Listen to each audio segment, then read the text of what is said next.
seen our Sumeru friends for a while now. Paimon wonders how they're doing. Let's go to Sumeru City and catch up with them.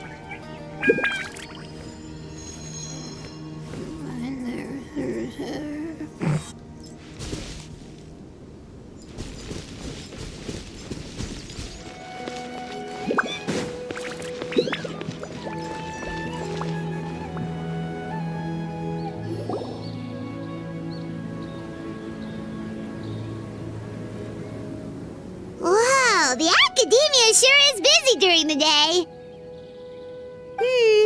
But where should we go looking for people that we know? Traveler, Paimon. Cyno! It's been so long since we last saw you! As do you. You don't seem weary at all from your travels. If anything, you seem stronger.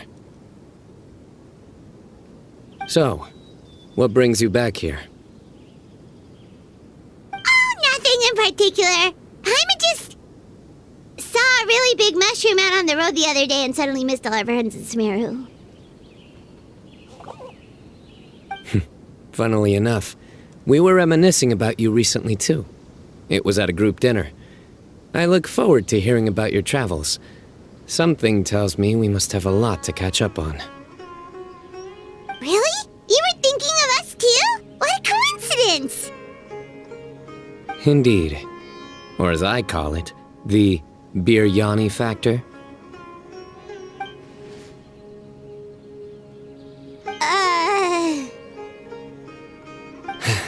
You really want me to say the rest? Okay. It's always rice to meet stew again. Oh, darn, he said it. You like that one, huh? You must if you remember it after all this time. Admit the truth.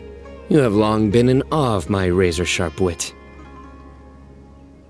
All right. Here's your 500 mora.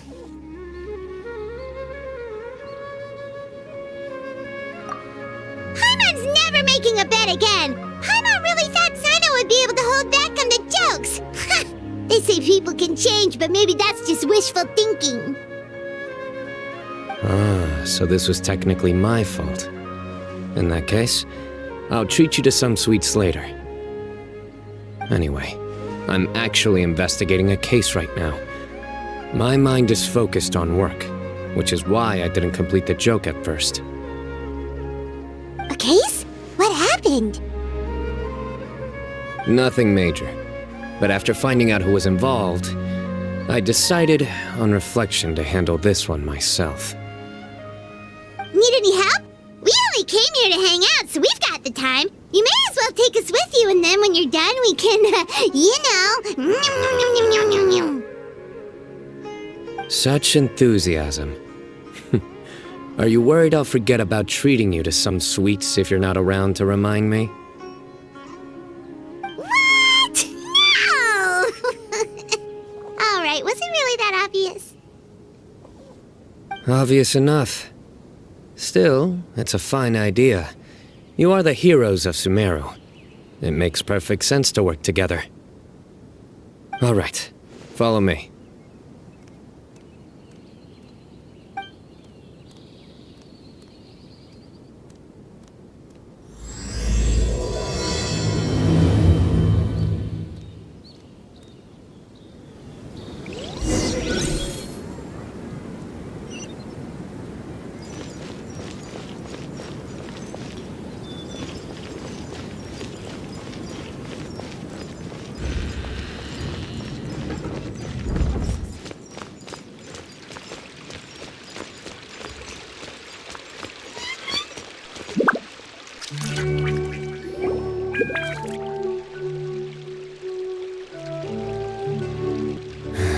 Do you see him? The old man flailing around? Oh, is he the one you wanted to talk to about the case? Correct. His name is Cyrus, a former Spontamod sage. He taught both me and Lisa. Huh? Cyno's teacher is in trouble? It's ridiculous. I'm just an old man who enjoys a spot of gardening, shopping, and wine. What sort of person targets an old retiree? Professor, I've brought some friends.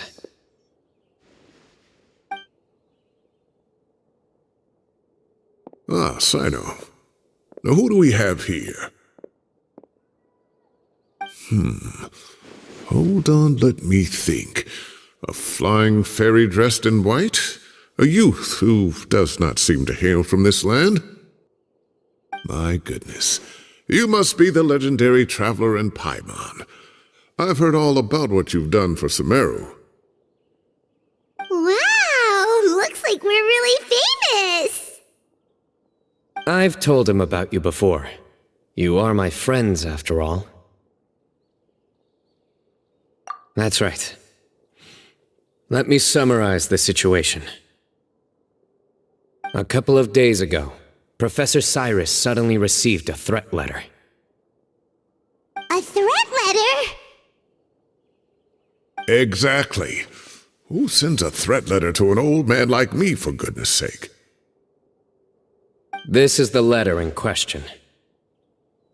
Cyrus, I have uncovered your secret. If you wish to prevent it from going public, leave 10 million mora at the back door of the cafe. Secondly, don't come looking for me. You'll never find me. But I will always be watching you and all of your secrets. Finally, if you dare to report this to the Matra, there will be consequences. Wow, they sure didn't mince their words. Clearly, this person must be desperate for mora. 10 million mora, what a joke. I'm just a single retiree with nothing to my name beyond the tomatoes in my garden. Where do people think I'm hiding 10 million mora, huh? In my tomatoes? There were no witnesses, so currently the letter is all we've got. So, Traveler, Paimon, let's put our heads together. Paimon's ready too! All right, take a look. Do you see anything suspicious?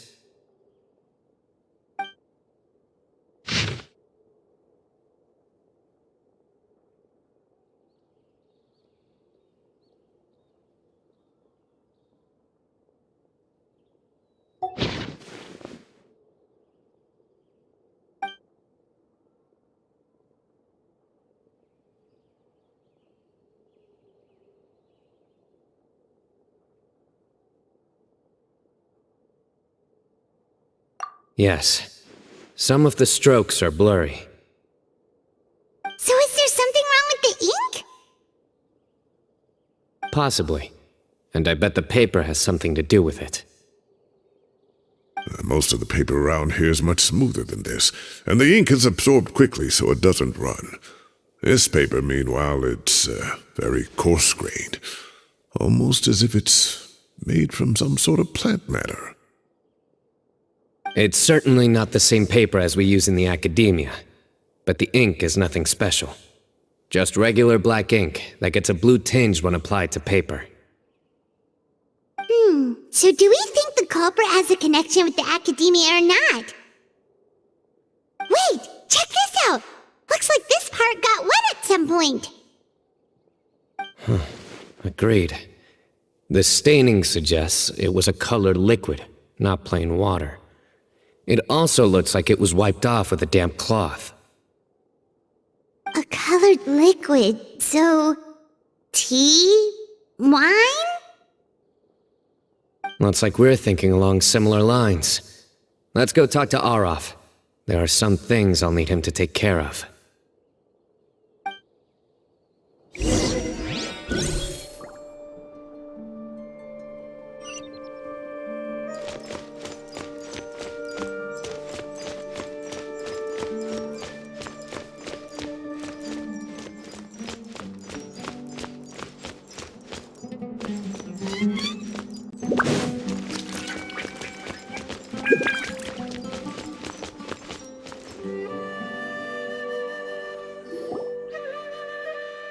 Araf. Ah, there he is.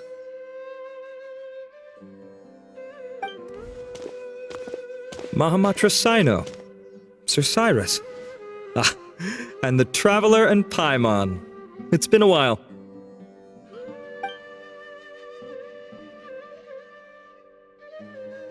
As such, I'm inclined to believe that the culprit in this case is a student at the Akademiya. Somebody young and strapped for cash. Oh, one last thing. I'd start your investigation by taking a look at the cafes in the city. Oh, of course! You think the culprit spilled their coffee on the ladder, huh? They do look like coffee stains to me.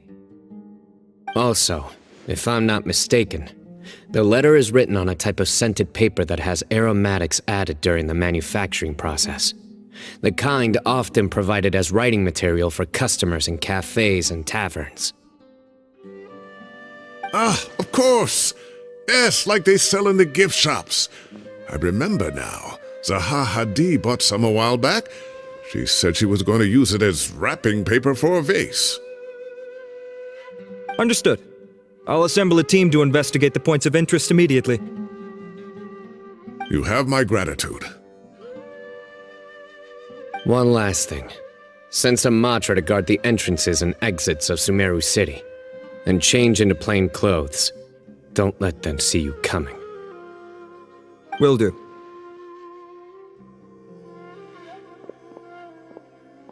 Great thinking, Cyno. So, where do we think the culprit's at right now? Yeah, they've probably been lying low at home waiting to see how Cyrus reacts. You're right, Paimon.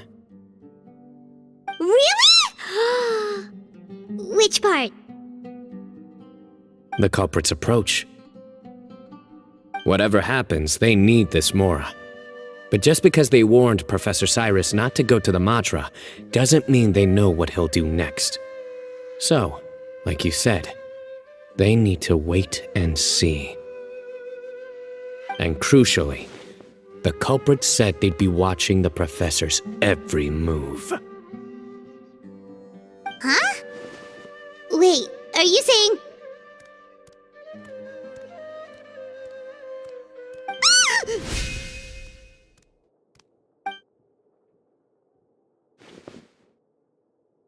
Found you! What are you doing? You wrote the threat letter! I don't know what you're talking about.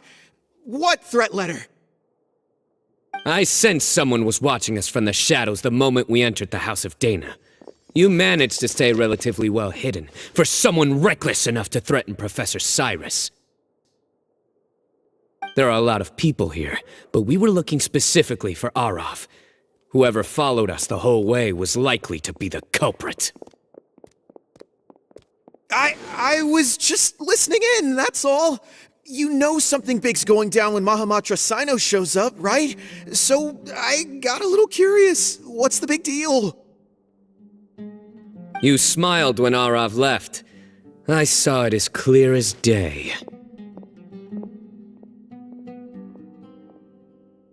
Is smiling a crime now? There are coffee stains on the letter. You mixed some coffee with water, gently smeared it onto the paper, then wiped it off with a wet cloth, all to create the impression that the letter was written at a cafe. Closing off the exits to the city doesn't affect you, because you already live here.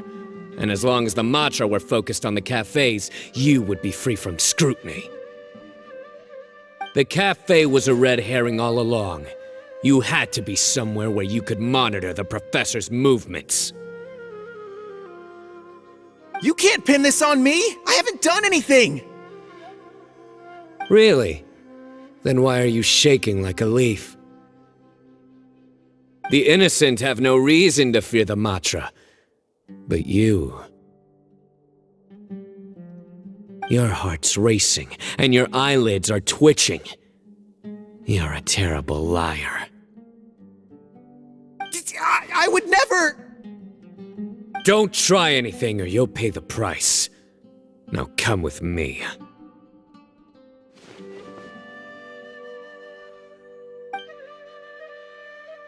Well, that was over quickly. Cyno already caught the guy. You're telling me.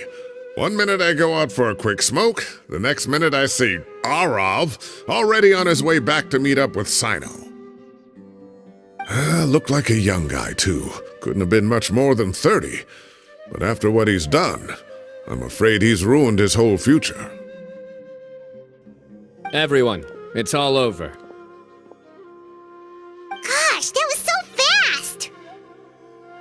The culprit's name is Uraka, a 16-year-old student in the Rataoish Darshan. Huh? 16? Cyrus thought he looked 30-something! We checked his records. He's 16, a third-year student. But he looks so old. Yeah, seriously! Foolish child. He's too young for the criminal life. What the devil drove him down this path? We questioned the culprit regarding his motives.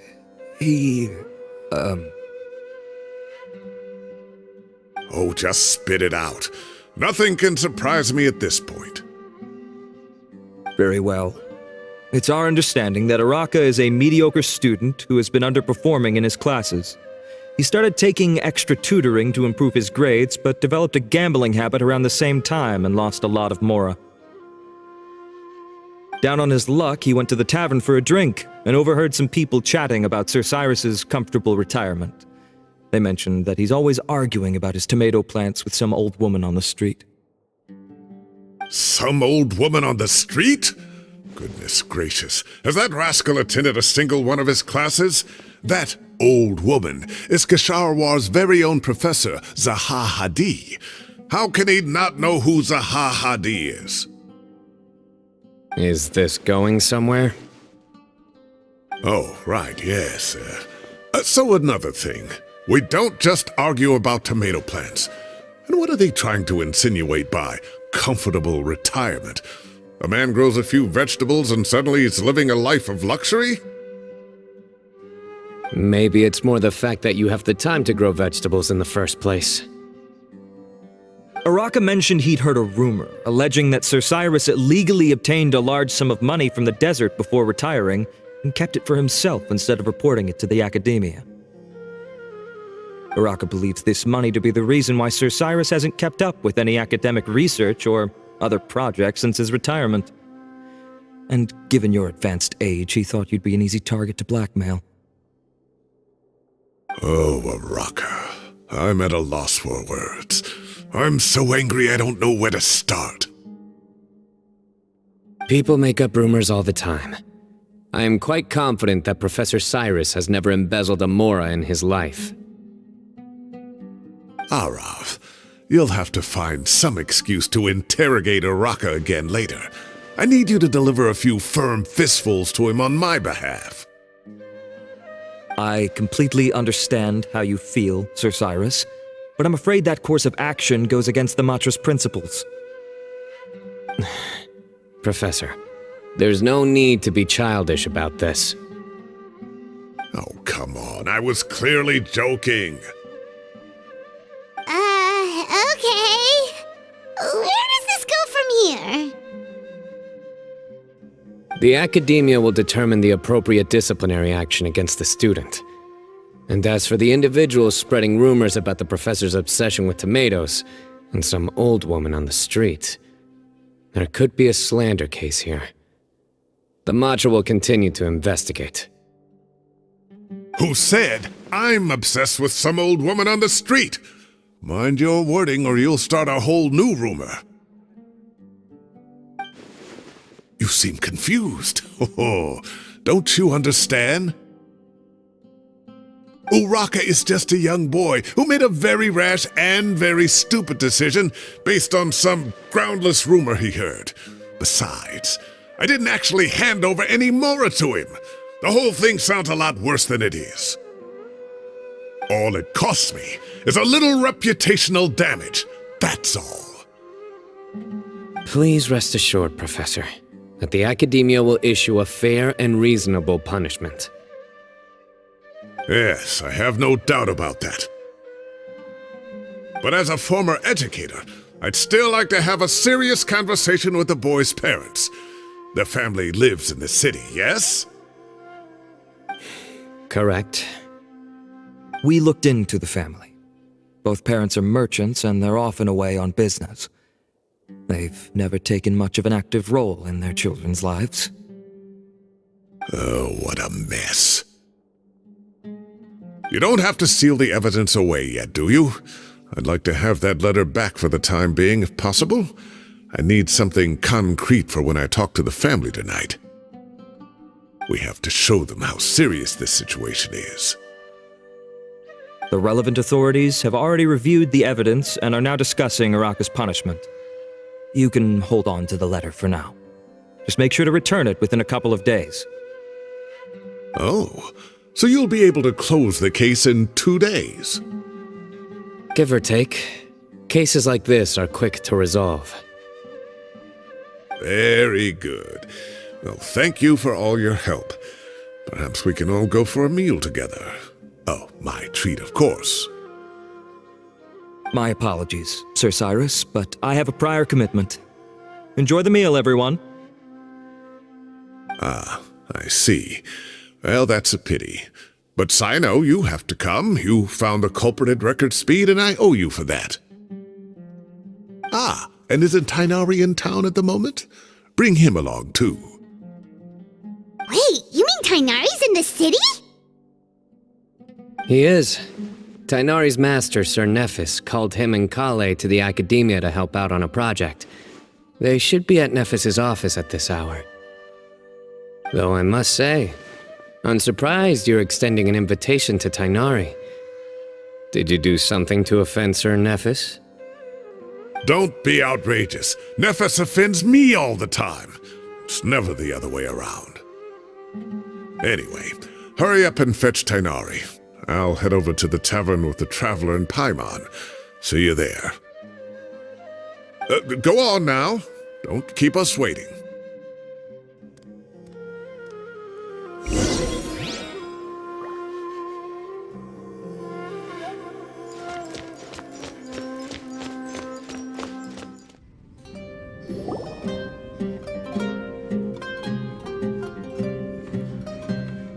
Not to brag, but we never had problems like this at Ratawa Hiss back when I was still teaching. And if you don't want to take my word for it, you can ask them. They were students at the time. They'll tell you what it was like, won't they? I was out in the forest at least 4 days a week back then, thanks to a colossal workload from Master. It wrought havoc on my poor tail, so I didn't exactly keep up to date with what was going on at the Akademiya. Most of what I know, I heard from Cyno after the fact. Professor's become a lot more laid back in his retirement. He used to be far stricter, and was especially known for being extremely principled. Wow, it's hard enough to stay true to your principles as a normal person. I can't imagine doing that as a sage. It's a pity collei wasn't around at the time. I would have happily taken her on as a student. And then we'd have one more person who has to address Lisa as upper-class woman. Really? Can't you just call her Lisa? She seems to prefer it when people treat her like an older sister. Oh, believe me, back when she was a student, nothing made her happier than the younger students acknowledging her seniority.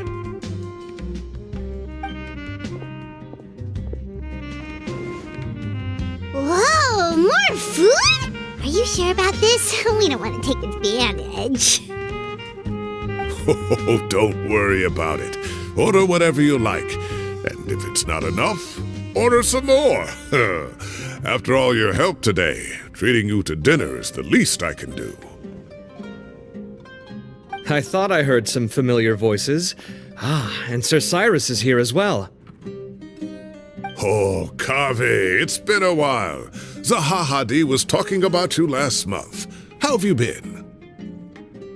I've been all right, thank you. You're looking very well, sir. I'm glad to see it. Have you eaten yet? Care to join us?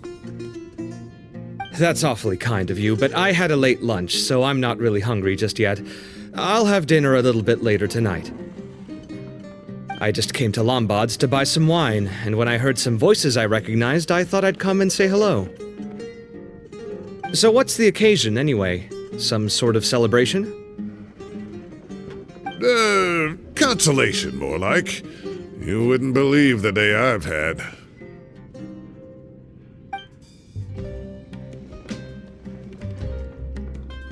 Sounds like things have really gone downhill since I was there.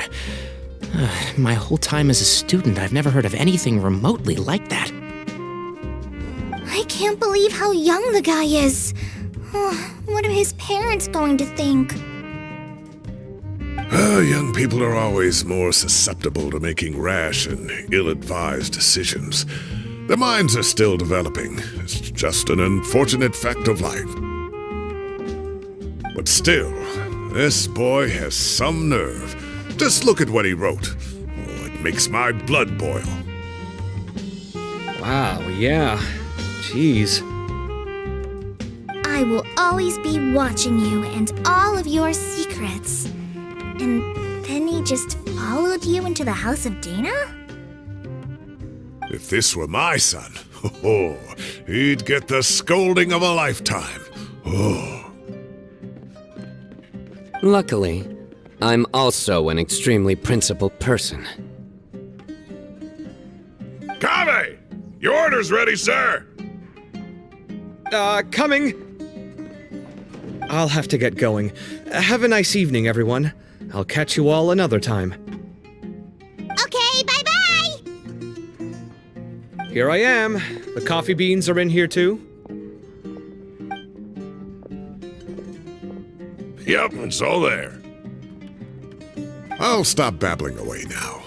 Let's eat before the food gets cold.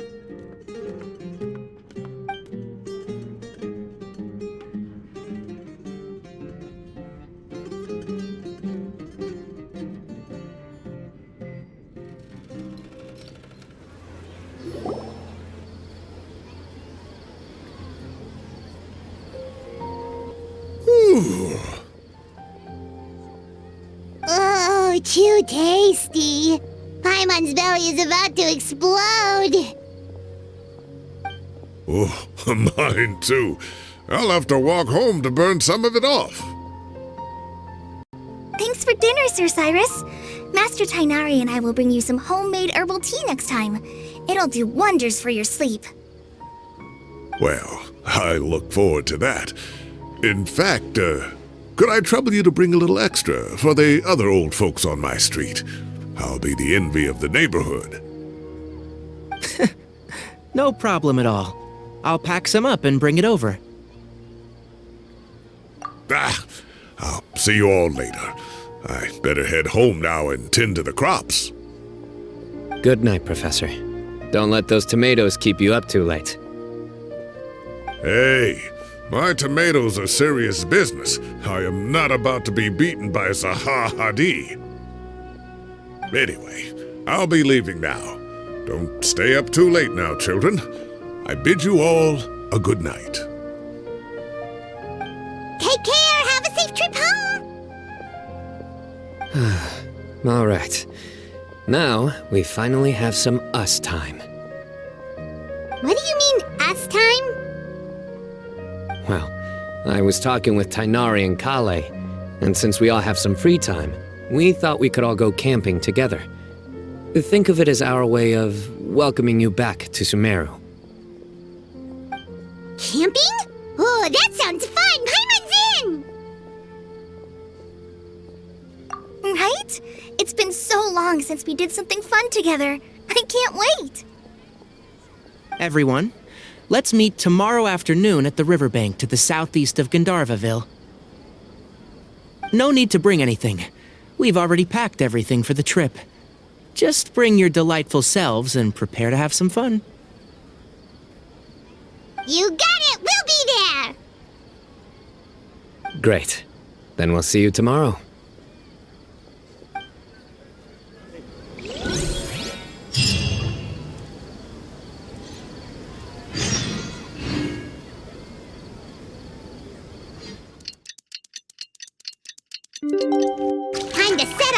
Let's head to the southeast of Gandharvaville and meet up with the others. Isn't a single one missing.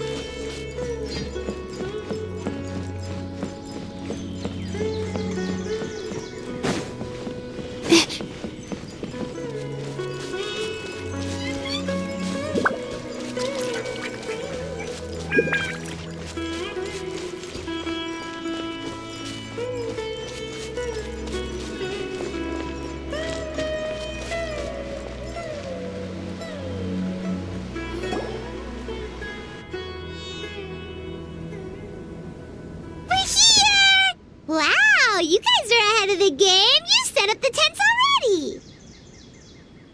I'd say we're right about on schedule, actually. We were aiming to have them set up before you arrived.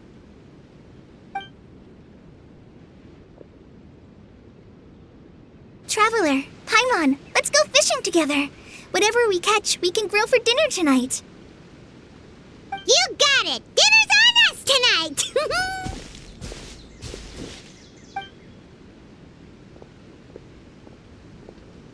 I hope I can contribute too. The other forest watchers gave me some fishing tips a little while ago. I'm really looking forward to giving them a try.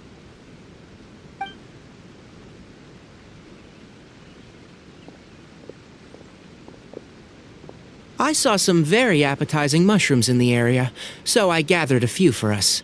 I'll leave them here along with some fresh fruit. Wow, camping with a forest watcher is the way to go. They think of everything. And even if they don't, they can improvise. This is true. I don't think I've ever had a single rough day in this forest. So, how has everything been going for you? Well, there's been some high points and low points, but we've had some unforgettable experiences along the way. I see. Oh, in that case, you should try a valberry. I bought some from the market this morning. A valuable suggestion. Just don't bury your feelings using food. All I wanted was to recommend something bittersweet. Oh, I have a sudden craving for fruit tea. I'm gonna go fetch some stuff. Bye!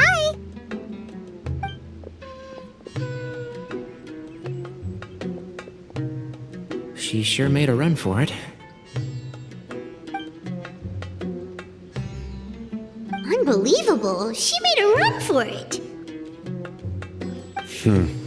So collei chose the path of tactical retreat. Could it be she foresaw what shall soon come to pass?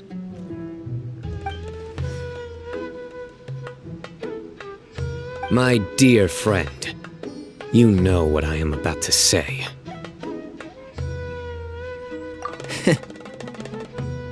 Excellent! A kindred spirit. A great warrior can sense when a duel is nigh. But it looks like we'll get told off if we start playing now. Let's enjoy the nature for a while longer.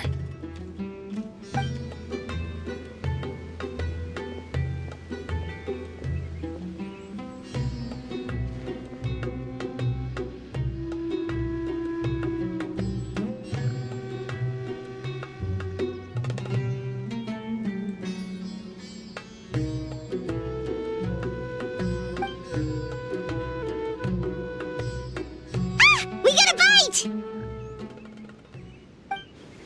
I'll reel it in.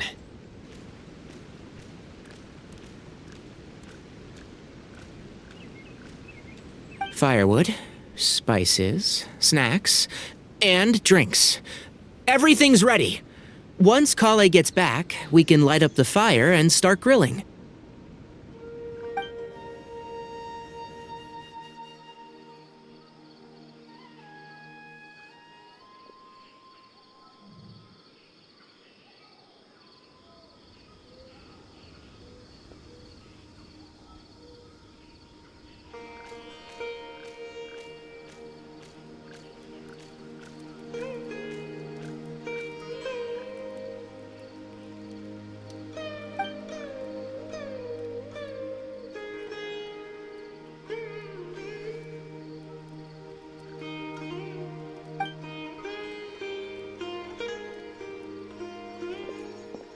There are 3 tents.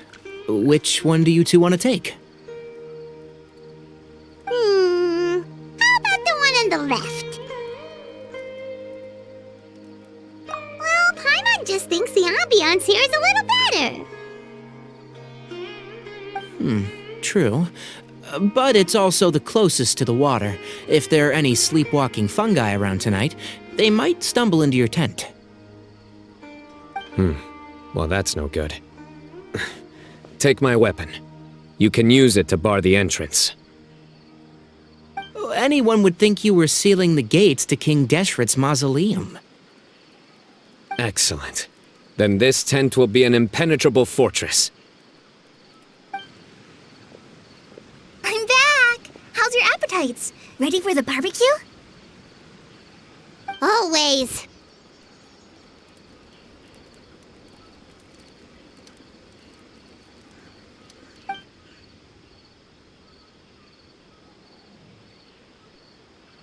Oh, it smells so good. Paimon's drooling. Someone sure is desperate to eat. I think it's time to add the seasoning. How do you like your skewers? Well done? Medium? Rare? Wait, what? Isn't that just for steaks? Hey, if it works for steak, maybe it works for other things too. Medium well for me. Okay, these are about ready now then. It'll be a few more minutes for anyone who wants theirs well done.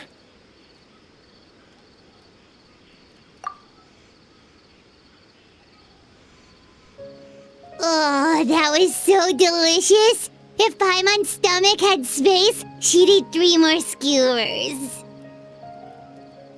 I ate a lot too. Here comes the food coma. If you're tired, then go rest. You must be getting sleepy too, Paimon. Why don't you guys head to your tents? Cyno and I will clean up. Tonight I show you mercy. Our sacred duel will take place another day.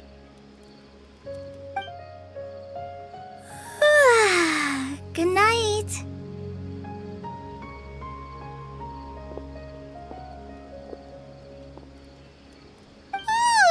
Paimon's struggling to keep her eyes open.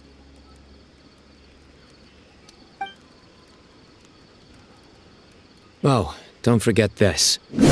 The Staff of the Scarlet Sands. Wait, you were actually being serious about that?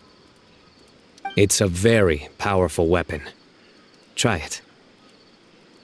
Paimon can't even lift that thing. Fair enough. You sure you don't want it? Yeah, Paimon's sure. We'll be fine. And even if we do get an uninvited guest in the night, Paimon will be here to take care of the traveler.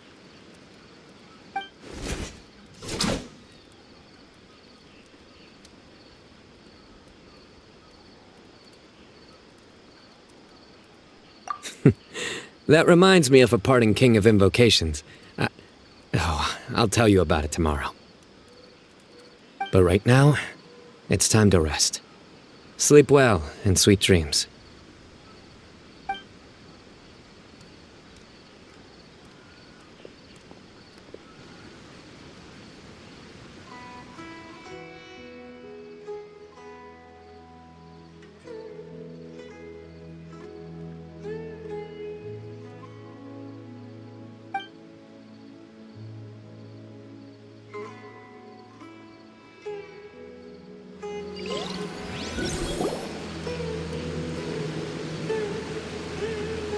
I think they should all be here.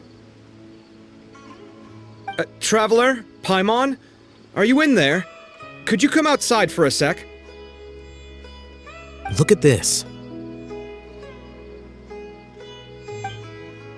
What the? What's this sword doing here? Is it supposed to keep out intruders? Evidently.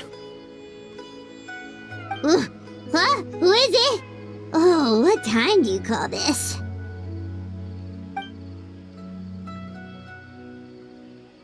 Paimon's gonna take out the sword.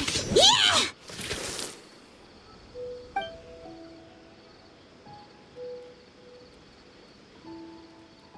Alhaitham? Kaveh? What are you doing here? It's the middle of the night!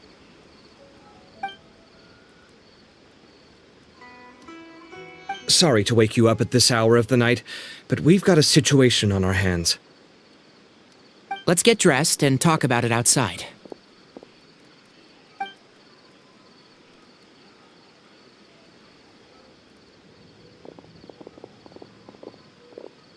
Something has come up, and since it pertains to Cyrus and Cyno, I deemed it essential to inform you all. Whoa, back up. Let's start from the beginning.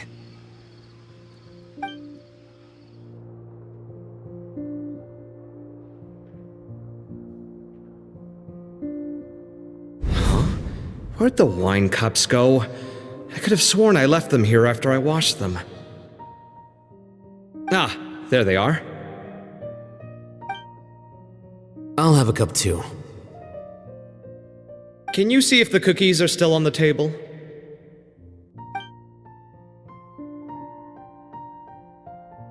They are, and so are the fruits. Ugh, this is so bland. I should have gotten a few bottles of what Cyno's group was drinking last night. Do tell. What were they drinking? Oh, right, I forgot to mention.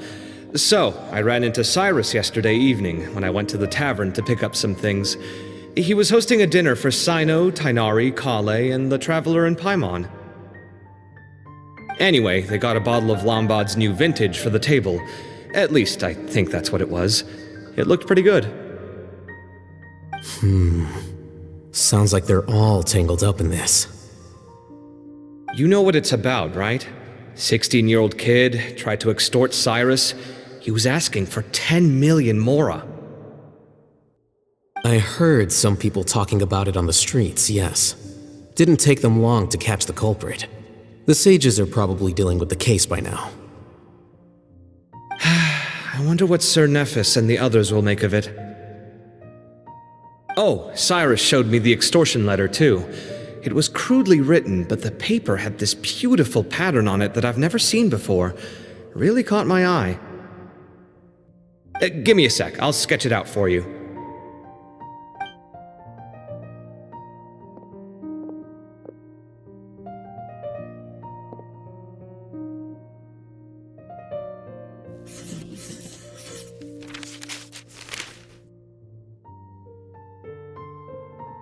Okay, done. Take a look. You see what I mean? I don't think I've ever seen writing paper like this around before. God knows where the culprit got it from. Interesting. These are all motifs associated with the tribes of the desert. What? Really? Take this, for instance. Looks like an outline of a spire, similar to the kind found on some ancient palaces. And the crisscrossing and mirroring here, I recognize that too. It bears a striking resemblance to an ancient emblem, one that hasn't been used in a very long time. Whose emblem is it? It's the emblem of the Temple of Silence.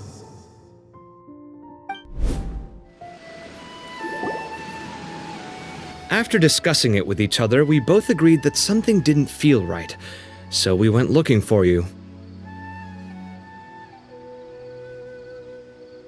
This was a long way to come from the city. Alhaitham figured you were probably with Tighnari, so Gandharvaville was our first stop. But the Forest Watchers told us that you'd gone camping. Then, just as we were heading off to the campsite, we ran into Cyno. He said he was on a supply run. We exchanged a few words, and then he ran off. Hold on. So what's the deal with that emblem you were talking about? The Temple of Silence, you said?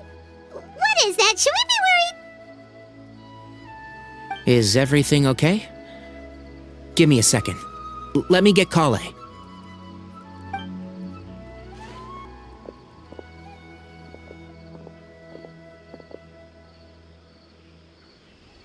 So you've never heard of the Temple of Silence? Well, to put it simply, it's an organization that has existed in Sumeru for over 1,000 years. These days, you can find a Temple of Silence office in the Akademiya. Theoretically, it's responsible for the custody and disposal of information and documents not fit for public dissemination. At least, that's what they tell the outside world. In truth, it's essentially a vestigial institution nowadays. There's an office with their name on it, but it's functionally obsolete.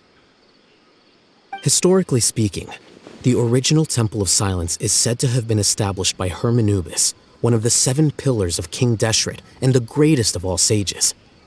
Most of the organization's members hailed from the desert. By contrast, none of the Akademiya Temple's current members are from the desert region, nor do they use any symbols connected with the desert folk. So the Temple of Silence at the Akademiya is just a fake? Wow. It's possible. The real question is, why? My guess is they're covering something up. So, how do you know all this? Sounds like some pretty top secret stuff. Did you forget? He did a stint as acting Grand Sage, and kept the pay raise even after he resigned. Oh, yeah! Paimon did totally forget about that. So you took the chance to read all the top secret documents while you were acting Grand Sage, huh? If you're asking me whether I familiarized myself with the documentation in my office, I would respond that that's a perfectly normal part of any job. So much about this doesn't make sense. Why did the emblem of the Temple of Silence appear on a threat letter from an Akademiya student to Cyrus? The student's only 16, and doesn't have any family ties to the desert. So where could he have seen that emblem, or gotten the paper? You said you ran into Cyno, yes? Did you tell him what you've just told us? Yep. He ran off as soon as he heard what we said. Given that Cyrus is involved, he's probably halfway through solving the case by now. Still, we should try to catch up with him. At this hour of the night, Cyno will probably go looking for Cyrus at his current residence.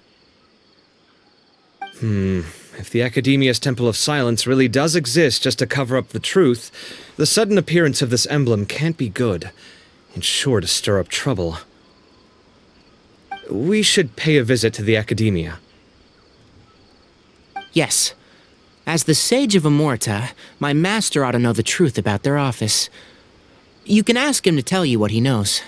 The more information we have, the better prepared we'll be for whatever happens there. If this situation is connected to the real Temple of Silence, the emblem has to be part of a bigger conspiracy. Collei, could I trouble you to send a message to the Core of 30? Tell them to keep an eye out for Cyno and Cyrus. Traveler, Paimon, you two come with me. We'll go after Cyno. Sounds like a plan. Let's go. Cyrus has been living in the city lately. He rented a place near the field so he can keep an eye on his tomato plants. Then let's go look for him there.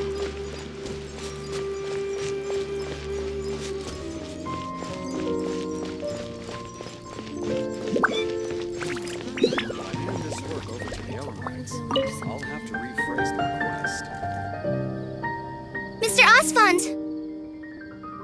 Collei, what's wrong? We've got an emergency! Mahamatra Cyno and former Sage Cyrus have gone missing! They could be in danger! Are you able to spare some people to keep the city secure? And also keep an eye out in case they show up? My goodness. Understood. I'll get on the case immediately. If you have any questions, be sure to contact the Akademiya. Will do. Don't worry, Miss Collei. We'll do everything in our power to find them. Got it. Thank you so much.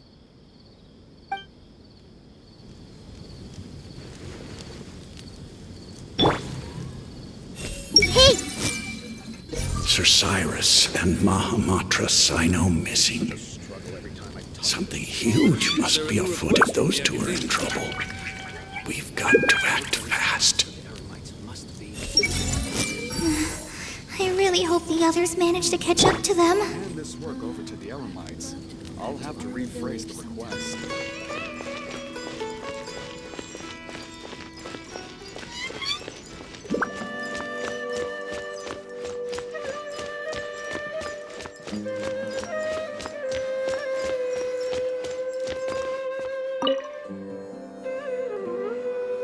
There's a lot of strange things about this situation.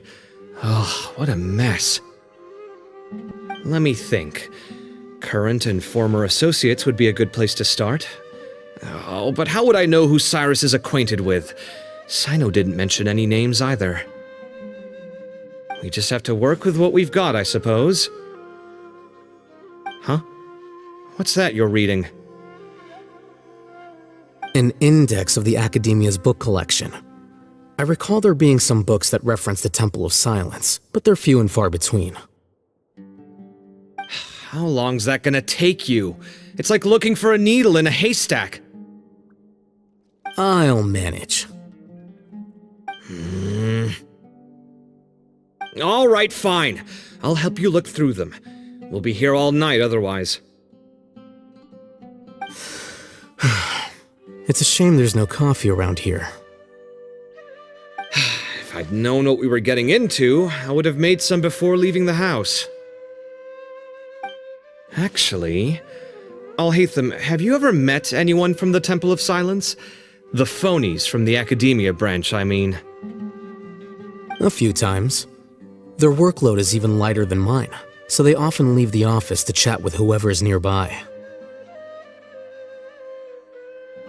How do you know all this? Do you join in with these chats? Is that a serious question? I just go about my business and pretend not to have heard anything they said. Wait, but how does that work? Can you teach me? I feel like that'd be a really useful skill.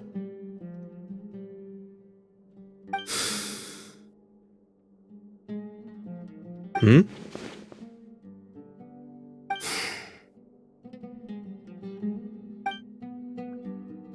Hey!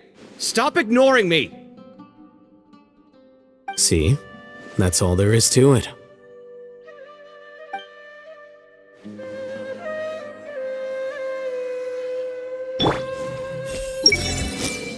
The Temple of Silence. No publications have mentioned this organization in quite some time. The dummy organization at the Akademiya did the job and made sure the subject never attracted any attention. Still, there's a lot of material to sift through. I should get a cup of coffee before I start.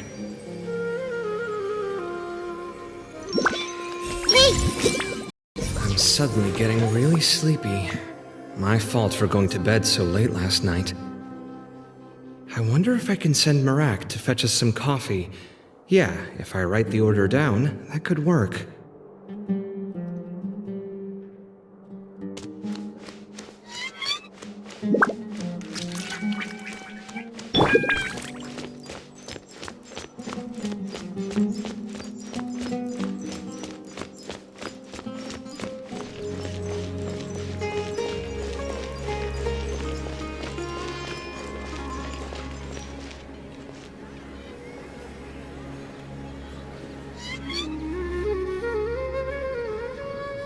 Here we are. This is the place. Huh, we might be too late. Looks like nobody's home. Oh, Cyno moves fast. If he was here, he's probably long gone by now. I know that voice. Is that Tighnari I hear? Ah! Professor Zahahadi! Wow, so it really is you. My goodness, whatever is going on tonight? We're looking for Cyno. So, he's already been here. Yes, not long ago, in fact. He knocked on my door and asked if I'd seen Cyrus today at all. I told him the old fool left early this morning, and I hadn't heard him come back. So we went to his place, and would you believe it? He's gone. Goodness knows where to. It must have alarmed Cyno, because he took off in an awful hurry after that. He never did explain what this was all about. How serious is it? Well, if Cyrus isn't at home... Oh, it sure doesn't sound good. Professor, did you hear that a student recently tried to extort Cyrus? Why, yes. When I left the house that day, I noticed he was watering his flowers in the field in complete silence. He had a piece of paper clutched in his hand, and he looked lost in thought. I could tell something was troubling him, but he wouldn't tell me what it was. If Cyno hadn't happened to visit him that day, he'd probably still be holding on to that thing. After seeing the letter, Cyno told him to contact the Corps of 30, but Cyrus was very reluctant. He claimed it would only damage his reputation. Eventually, he relented, after much persuasion from Cyno. Huh? Cyrus didn't want to report it? Well, that's strange. When we saw him, he seemed pretty okay with the idea of the kid getting his just desserts. As a former sage, it's possible Cyrus still has enemies at the Akademiya. That's why Cyno was so insistent that he report the matter to the authorities. I was there while they were going back and forth over it. So Cyrus initially hoped to stop this from going public. But why?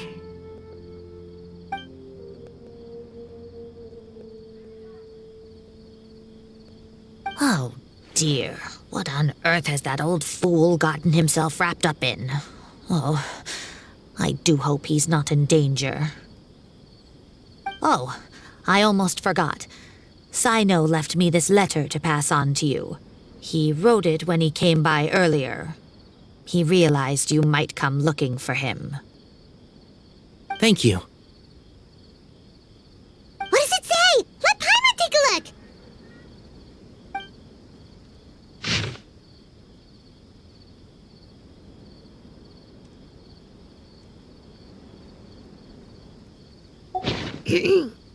My friends, this is a rather complicated state of affair. Unfortunately, I cannot disclose more than that. I ask you to understand and accept that I had to act alone at this stage. Don't come after me. Yep, that sounds like Cyno.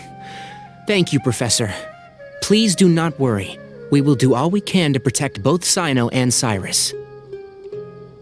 Traveler, Paimon, let's head to the Akademiya and regroup.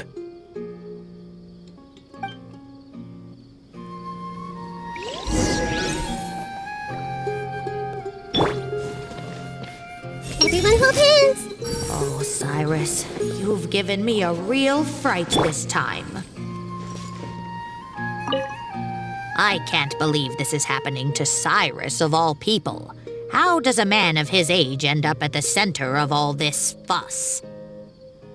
He always seemed so carefree. Cyno and his friends visit him on a regular basis, and there's never any drama. I honestly thought he lived a worry-free life. We've had our quarrels, but it's always over the silliest little things. Now he's in real trouble. I just wish there was some way I could help.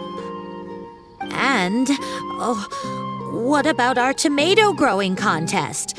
He has to see it through. His plants are doing so well, but they need their gardener to come back safe and sound.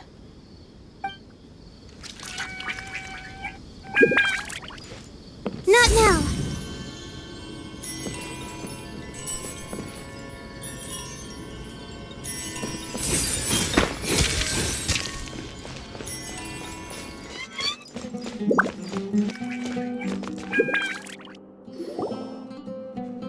You're here? I thought you were going after... Ah, I guess you lost their trail. We went to Cyrus's house. No one was there. Cyno got there before us, but he was long gone by the time we arrived. He didn't say where he was going? No, he left us a letter and told us not to go after him.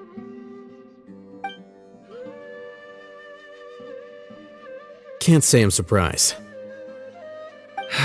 Typical Cyno. Anyway, some updates on progress on our end. I drew the emblem from memory again, but in more detail this time.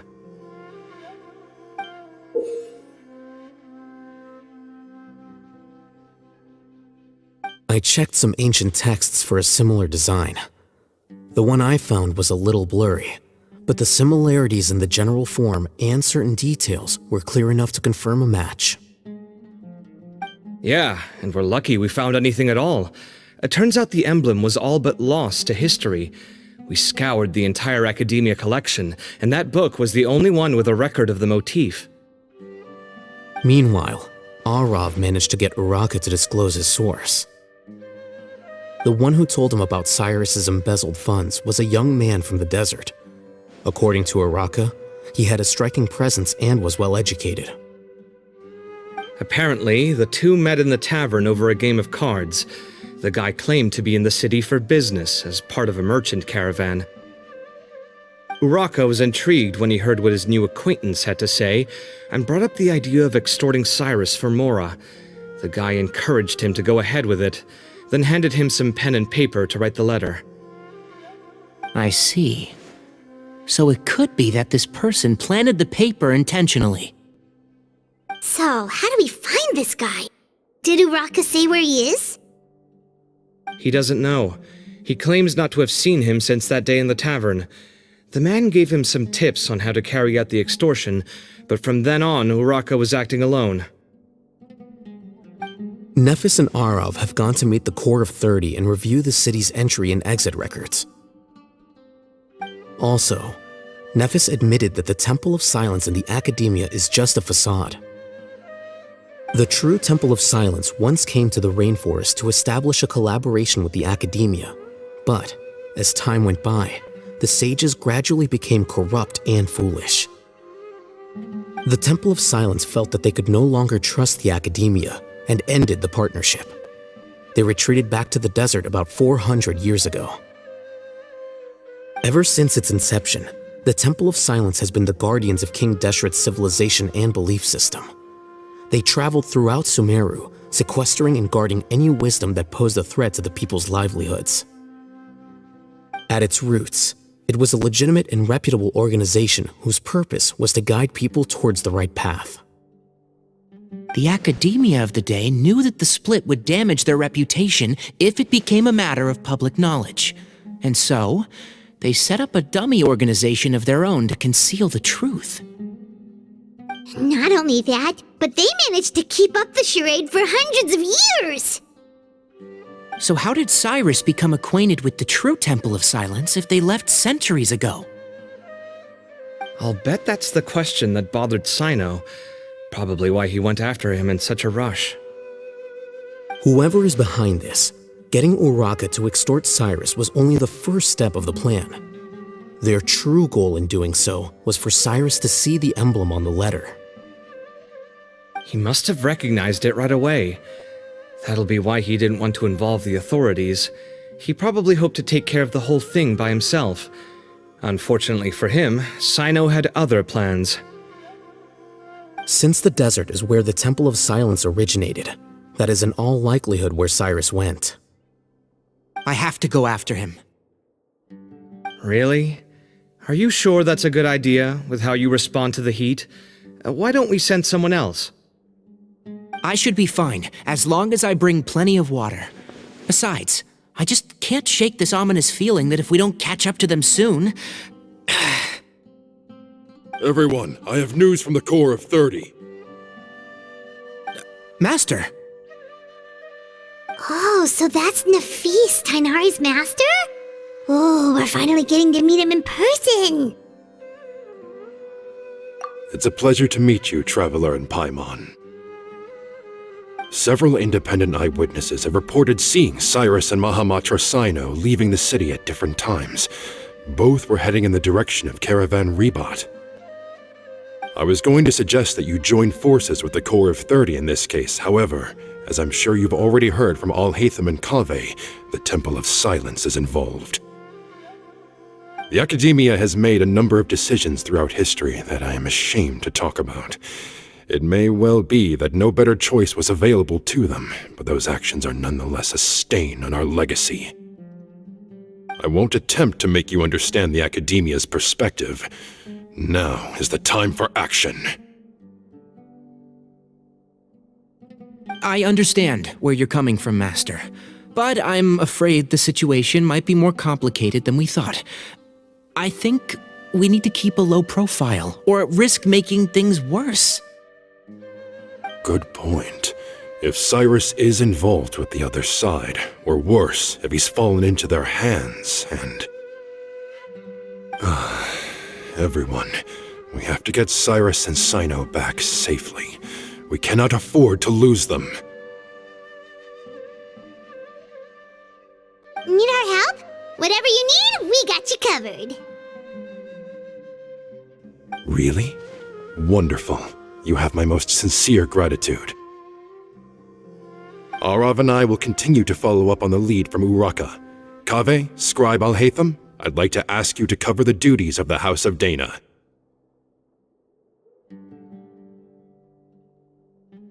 Tighnari, you are planning to go into the desert, correct? I am. Kaveh, I'll be okay. You stay behind to help Master and alhaitham. Well, if you're sure... Okay. But be careful. Thank you all. Arav, let's go! You'd better get moving. Don't forget to ask for help when you need it. Will do. Let's go, Tighnari. Hopefully we can catch up with Cyno before it's too late. Knowing him, he's probably covered a fair distance already, but we still have a shot. Let's take it.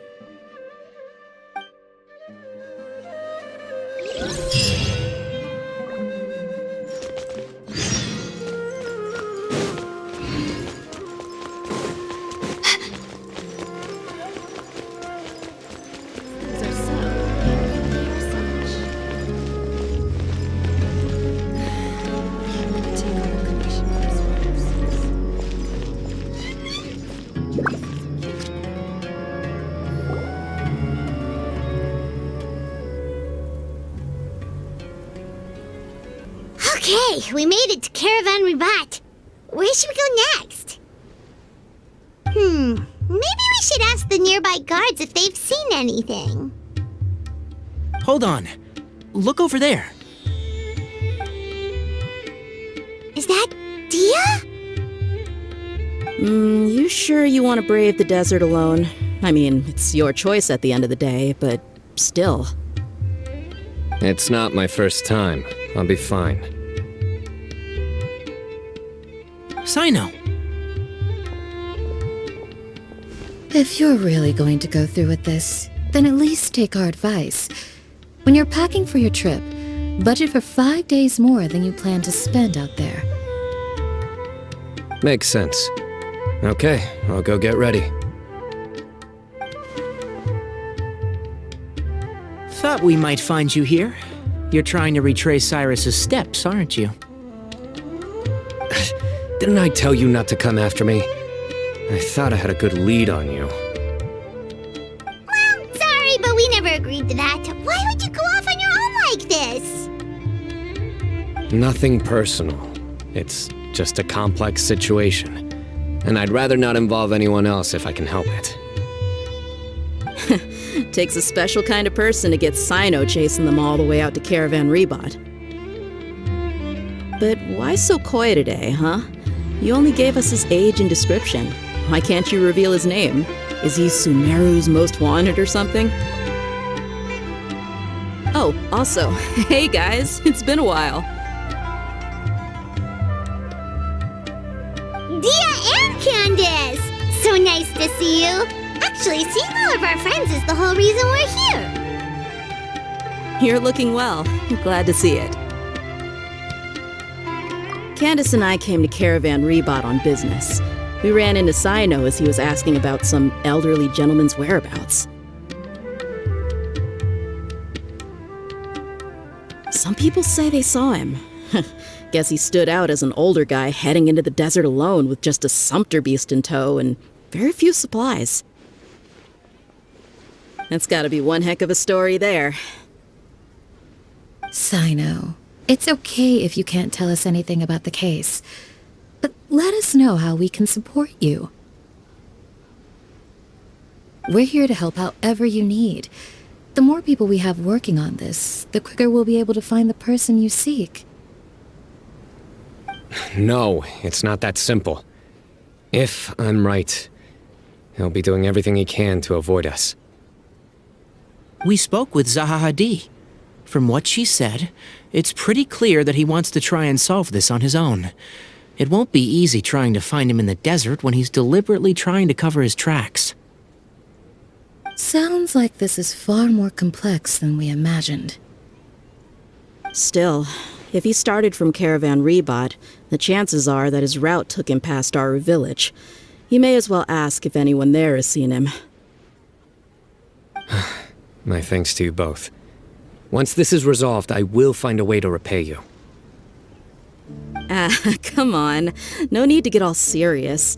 Just buy a round of drinks next time we're all in the city or something. That's a deal.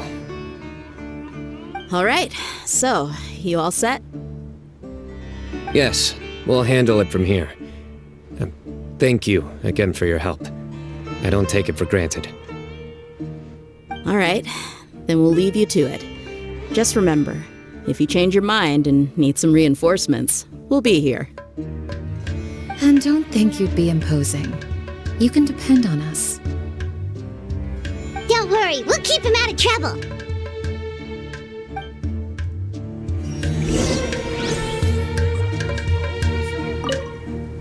Cyno should count himself lucky that the Traveler and Tighnari got here when they did. What was he thinking, trying to play the lone hero? The desert tests the character of all who enter it, and only those with wisdom and courage shall prevail. But take heart. With his companions by his side, no harm will come to Cyno.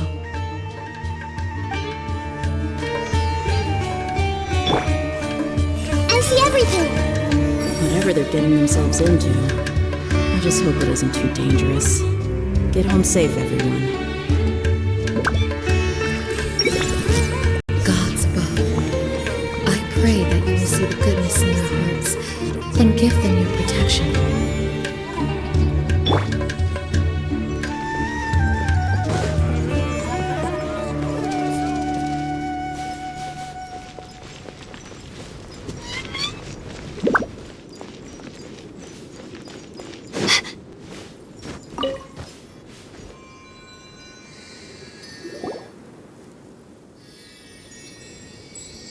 Hold on.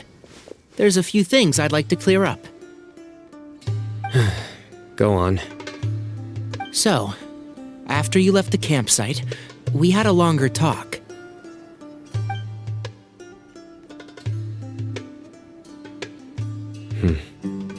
Clearly, we've only scratched the surface of the Temple of Silence question. It doesn't surprise me at all that the one in the Akademiya is a fake. Do you have any connection with the Temple of Silence? I do.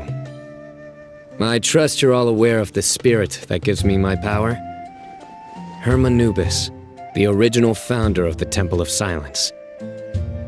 Due to my unique constitution, I was put through a number of trials in the desert when I was younger. Later, I met the professor, and he brought me to Sumeru City. But my memory of that time is hazy. I can't recall much. It's a good thing that Kaveh noticed the emblem on the letter. Without that, I don't know if we would have connected the dots and realized there was more to this case than mere extortion. I did not recognize that symbol at all. Whether that's because I've never seen it, or because my memory fails me, it's hard to say. Yeah, you're right. Thank goodness for Kaveh, and for alhaitham's diligence during his time as acting Grand Sage. But Cyrus must have recognized it right away, right? Otherwise, he wouldn't have had any qualms about you reporting it. Oh, maybe his connection to the Temple of Silence goes even deeper than yours. I suspect so too. Professor has never once mentioned the Temple of Silence in conversation. And whenever the conversation turns to hermanubis and the concept of spirit indwelling, he avoids going into any depth.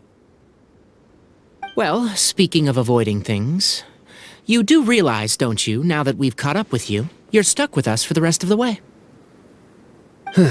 I am aware. And I have accepted it. Or rather, I don't see how I could manage to ditch you en route, so I might as well accept that you're coming with me. That's right. Fact is, we're coming with you whether you like it or not, so the best option now is to try to look out for each other. Ha! Fair enough. Then at least let me buy you a drink once we're back in the city. Works for me.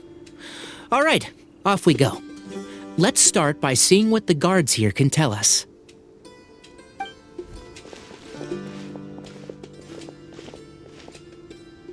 Hello. Mahamatra Cyno?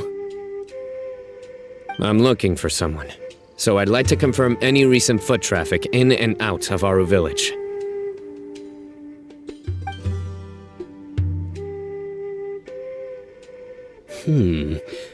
A man matching that description passed by Aru village not too long ago.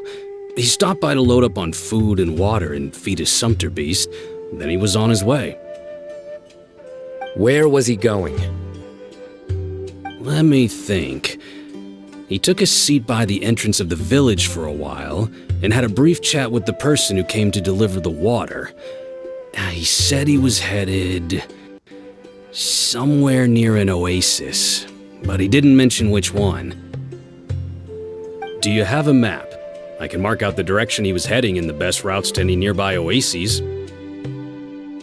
I have one. Mark away. Great.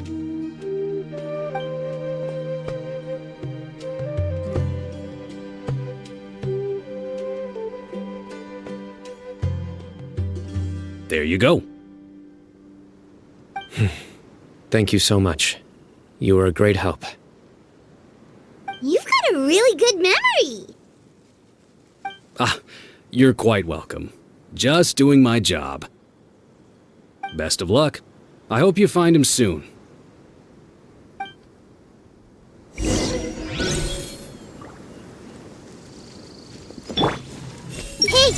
Did I remember to lock my door? Well, it shouldn't be a problem. Nothing bad will happen in the village as long as Candace is around.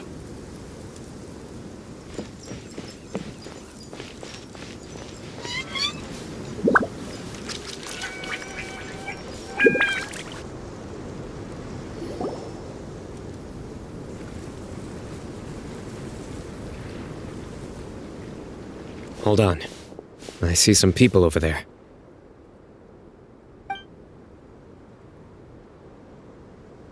Do you think it's safe to ask them what they know? Should be. I'll go. No. I'll do it.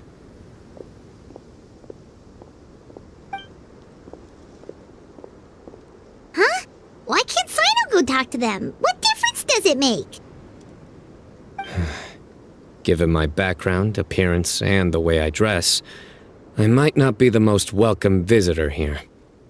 Just in case, it's probably better to let a more neutral party handle things.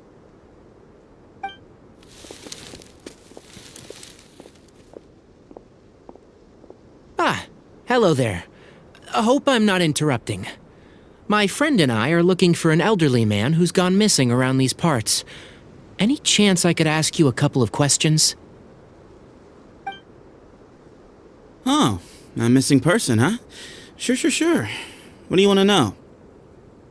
I'm just wondering if you've seen him. Let me give you the details.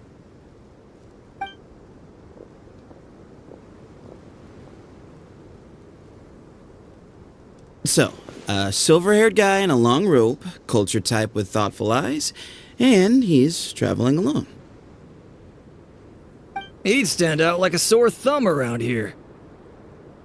Yeah, sounds like the kind of guy we'd remember if we saw him.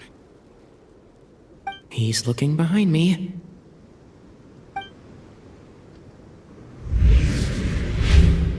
Uh-oh. That guy's looking our way. Your friend over there stands out a lot, too.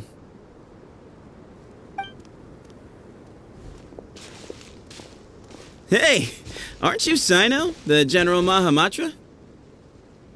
Yes, that's me. You don't seem surprised that I recognized you. It wouldn't be the first time. Oh, you're the one looking for the old man who's gone missing, aren't you? I have a bad feeling about this guy.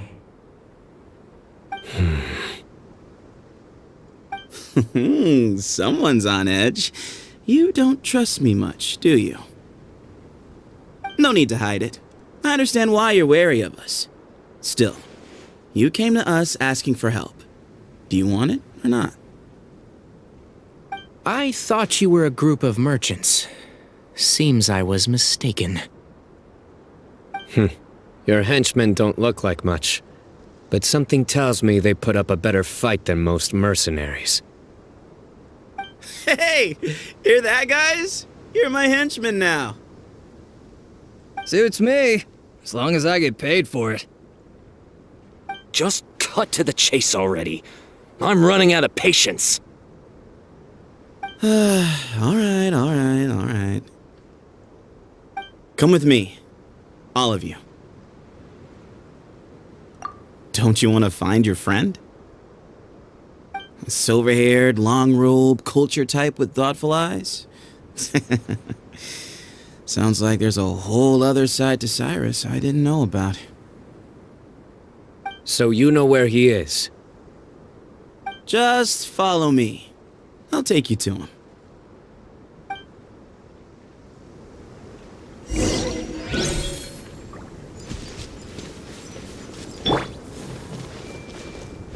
Everyone hold hands! Those guys are pretty cautious. They just sent one person to try to talk to us. These are the guys we've been waiting for, huh? Ain't what I expected.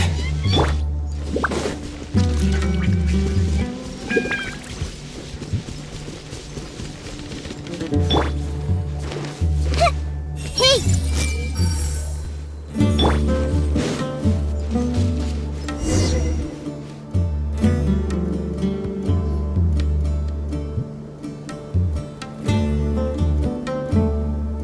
And here. What? Where are you looking? There's nothing here! Please step back. Whoa! Something's coming out of the ground!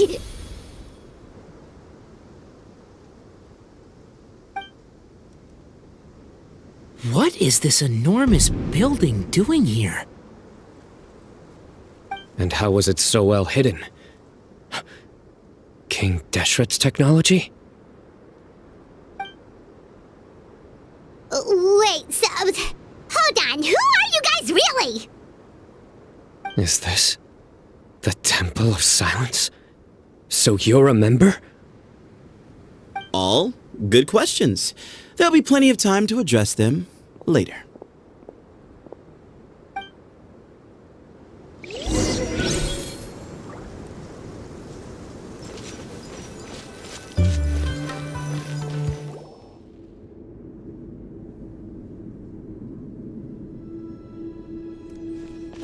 This is not what Paimon was expecting to find in the desert, especially not hidden right next to an oasis.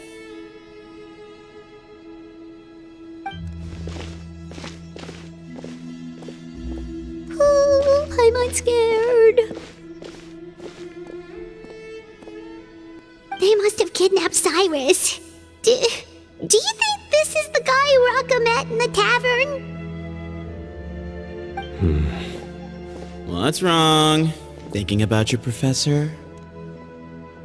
I just hope for your sake you haven't done anything you might regret.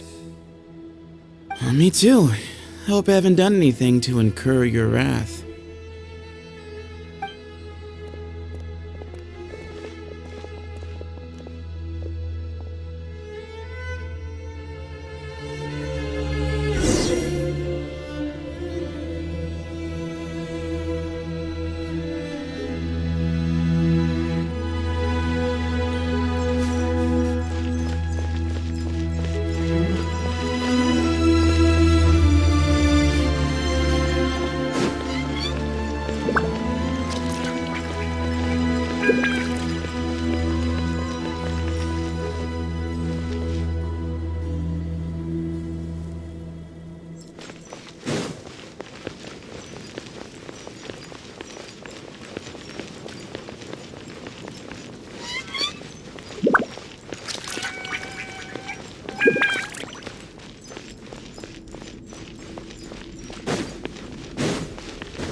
Alright, you can wait here for now.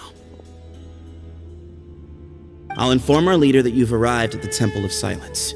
Sit tight until he comes to greet you.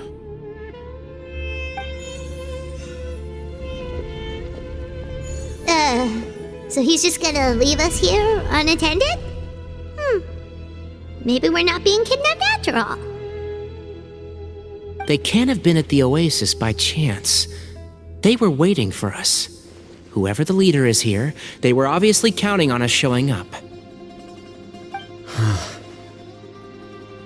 So this is the Temple of Silence. After leaving the rainforest, they hid themselves here?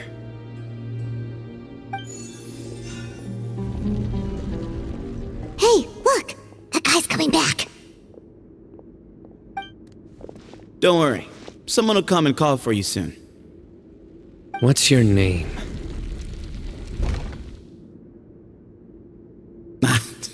Sorry, guess I was so delighted to see you, I forgot to introduce myself. My name is Sethos. I'll be here if you need me, but I'm not planning on answering all of your questions. Other than that, you can occupy yourselves however you see fit. So we're free to explore by ourselves? Yep. I mean, I'm not worried about you running off. Cyrus is here. And unless I've misunderstood, you're all quite anxious to see him again.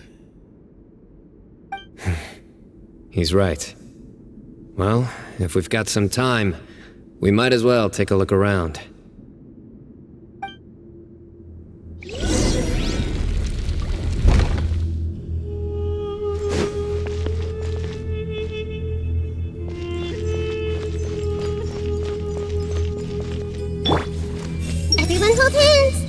These guys clearly care a lot about each other. This is a long way for them all to come. Professor.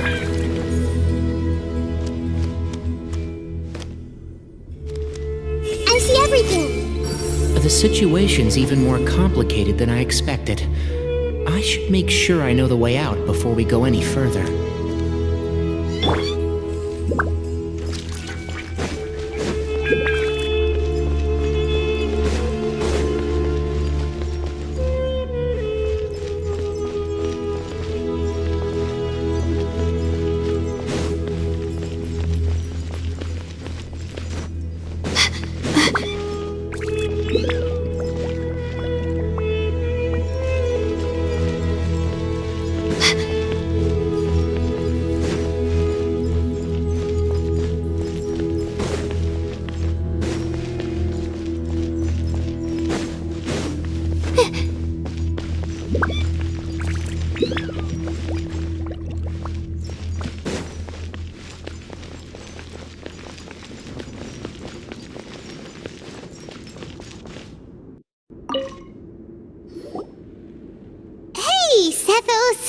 Have you got some time to chat? Sure.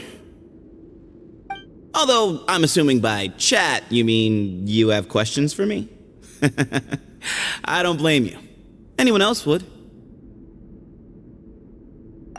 Not often. The Temple of Silence is a place of quiet and solitude. We don't get too many visitors.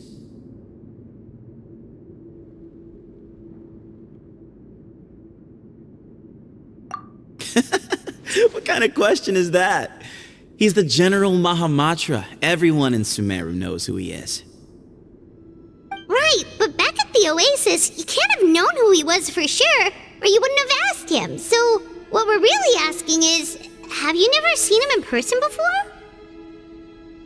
I've lived in the desert my whole life. Guess you could say I've never had the pleasure. Ugh, why does Paimon feel like this guy's not being straight with us? Come on, we've only just met. If I give you all the answers up front, you'll have nothing left to look forward to. Yes, that was me. Although, tricked is a stretch. He was asking everyone in the tavern about ways to make some easy money. He insisted that nothing was off the table, even if it broke the law. So, I told him that Cyrus had embezzled a large sum of mora from the desert.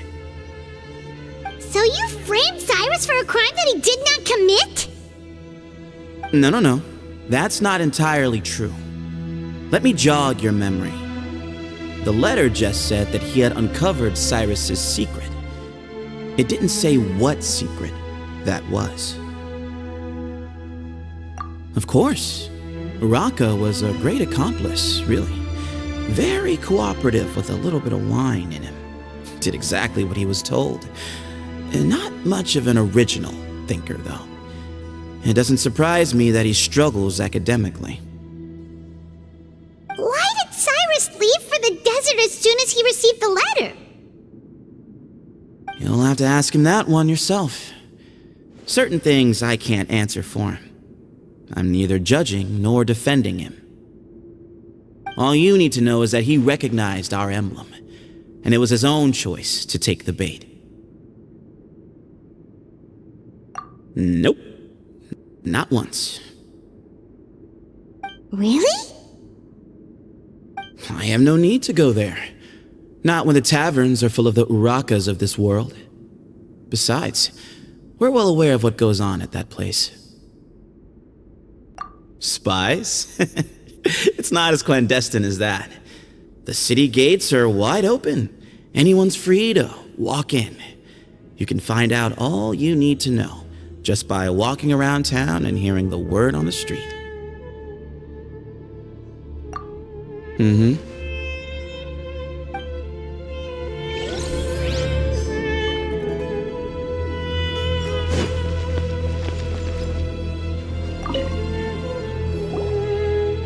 I never imagined that the true Temple of Silence would be hidden somewhere like this. We've passed through these parts before, but never noticed anything. That's King Deshret's technology for you, I guess. It borders on the miraculous. Amazing to think that it's been preserved intact all this time. We should be wary of our hosts. Still, at this point, we can be confident that the professor is safe and sound, so that's something.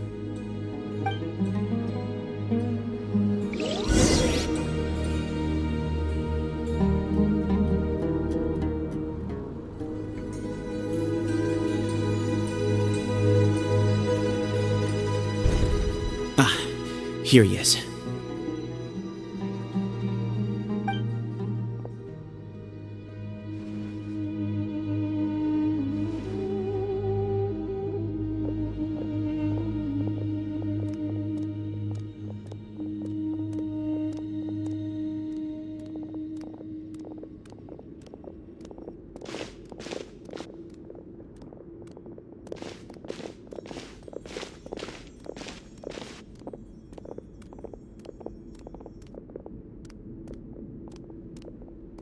Grandfather, the person you wish to see is here.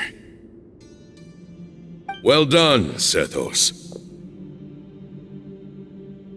Greetings, one and all. I am Ba Moon, the current leader of the Temple of Silence. I know why you are here, and I thank you for your patience. Bring him out.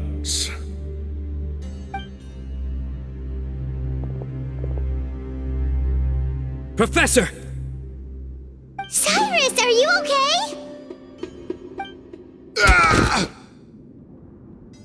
Watch what you're doing! Oh, my apologies. We have no intention of causing you distress. But you must understand, Cyrus is of great importance to us.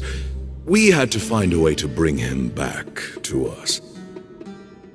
Cyrus owes me his life, and to the Temple of Silence, he owes a debt of gratitude. I let him go a long time ago, but now the time has come to demand payment. I wanted to end my feud with this old bag of bones before you caught up with me, but you got here so quickly. Just leave, Cyno. This is a matter between us two old men. You're all too young to get involved. So that's why you didn't want to report the letter. You'd made up your mind to come here from the beginning. You only left in such a hurry to try and throw us off your trail. Some things in life catch up with you, no matter what you do. You shouldn't have come, let alone brought the others. Cyno didn't make us do anything. We came here for the same reason he did, to rescue you. We'd appreciate you telling us the truth. Otherwise, it seems a little unfair on everyone who had to stay behind. My secrets are secret for good reason. Bringing them to light can only lead to misfortune. You're afraid, aren't you? You can't bring yourself to speak of your past deeds to the students you nurtured as if they were your own children. You recognized our emblem because for many years you lived among us. Indeed, you all but became one of us. You knew as soon as you saw the letter that we, not Uraka, were the ones speaking to you. It threatened you only because you know what you did. Your own guilt convicted you. For you, Cyrus, are a traitor. You once shared your learning with us, and joined us in our mission to revive the might of Hermanubis, to bring new hope, new opportunity. But then you betrayed us. You bargained for your independence with your past contributions, and then you left, taking with you Hermanubis' might and the wielder of his power. We both know what I said to you that day. That as the leader, I grant you permission to leave, but that one day, the sands of time will catch up with you, and when that day comes, you must pay the price you owe. You really know how to hold a grudge. Hermanubis' might? And the wielder of his power? Does he mean you? Professor, anything to say? The moon is right. I came here once before. They rescued me from the brink of death once, many years ago in the desert. When he learned that I was a scholar, he invited me to come here and revive the might of Hermanubis together. It was a great, daring plan, and one shrouded in secrecy. The Temple of Silence had been bereft of Hermanubis for too long. The strength of its faith and its warriors were waning. Bamoon proposed that we implant bar fragments, shards of Hermanubis, into the bodies of suitable vessels. If the experiment was successful, the spirit of Hermanubis would then dwell within the vessel. Many believers volunteered themselves for the experiment. But we soon discovered that the bodies of grown adults could not withstand hermanubis' power. In the end, Bamoon offered his own adoptive grandson. One other child was identified as a suitable vessel, and his parents agreed to release him into our custody in exchange for a small fortune. These two children were our only hope for hosting hermanubis' power.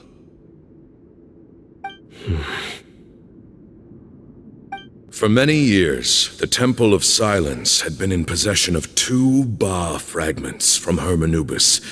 As remnants of his raw power, they were exceedingly rare treasures. The test subjects were sent into a room that had been prepared for the ceremony and instructed to approach the Ba fragments, whose power had been amplified. If, after some time, this power did not repel them, this would mean that they were suitable vessels. The original plan was for a 3-stage experiment: resonance, implantation, and recovery and observation. The resonance stage went quite smoothly for both candidates. As the 2nd stage began, I realized a decision had to be made. Should we implant the fragments one at a time? This would allow us to monitor the results after the first round and adjust our plan accordingly. Or alternatively, we could implant each fragment in a different vessel at the same time and compare their effects. But as I was deliberating, both Ba fragments suddenly became active. They glowed with a light we had never seen before. I knew that if they were not implanted right away, they would disintegrate and be gone from the world for good. Our 2 vessels had both displayed great promise by successfully resonating with the fragments.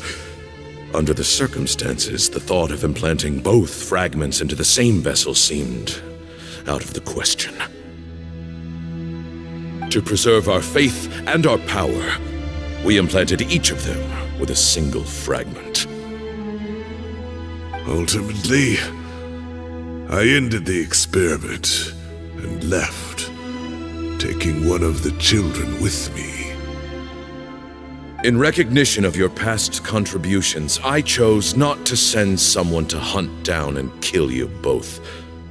Your lives were spared, but I have paid a great price for your betrayal ever since. I have always wanted to see you, Cyno. Losing you and your Ba fragment dealt us a devastating blow. We've been in decline ever since you left. I see. So that's how I gained my power. Look, in essence, I borrowed your Ba fragment for a decade or so.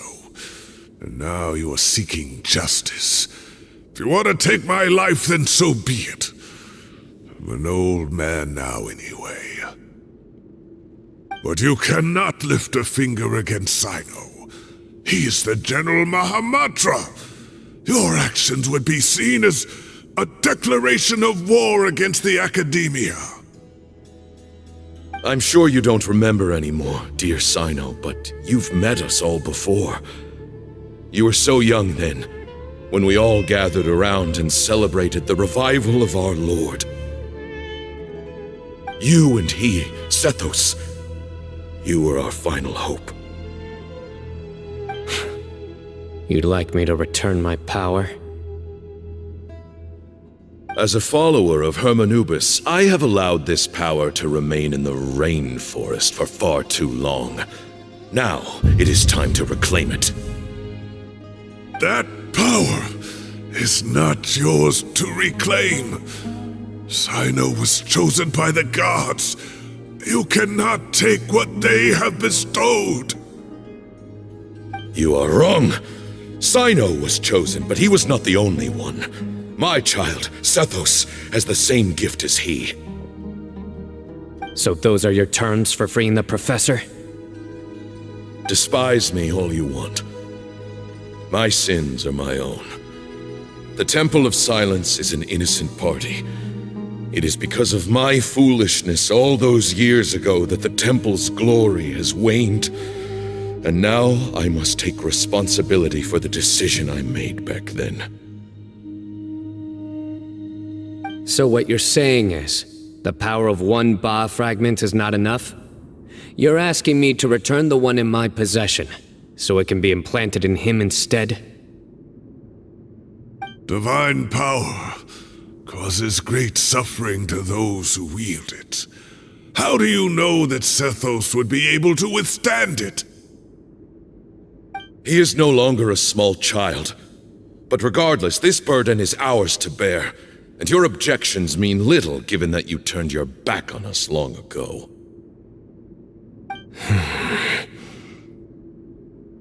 Both my heart and mind are telling me that what you are proposing is a terrible idea. However... Don't listen to him, Cyno. That power is no more yours to give than it is his to take. You have to understand. I know. But if this is a question of your freedom versus a fragment of power, then there is nothing to debate. Sorry to interrupt, but in my view, there are a number of contentions here that still need addressing. Say that Cyno refuses to return his power, and you also refuse to release Cyrus. Then, we are at an impasse. I find it hard to believe that you went to all this effort without planning for that possibility. You're trying to gauge where we stand while keeping your remaining cards close to your chest. Well, my stance is, put the rest of your cards on the table. Then we can have a discussion. Wait, those ears. So, we have a descendant of the Valukashuna in our midst. Splendid! Fate smiles upon us after all. Everything we have longed for, Hermanubis will provide. Perhaps this very day we'll...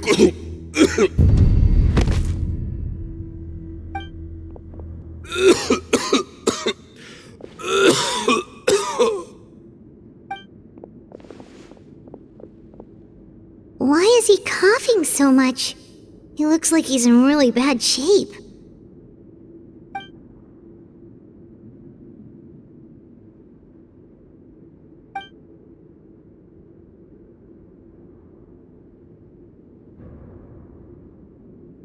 Paimon, you... Take our leader back to his room.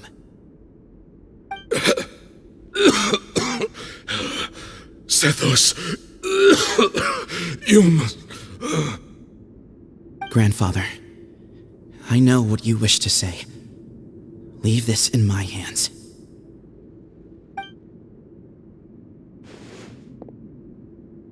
I don't like to drag out conversations, so I'll just cut to the chase. Had Cyrus not stopped the experiment all those years ago, the plan would most likely have been a success. The wisdom of Hermanubis would have been ours. Still, it's no use talking about what-ifs. We cannot change the past. I'm not like my grandfather. The Temple of Silence has a grand legacy and a sacred duty to fulfill.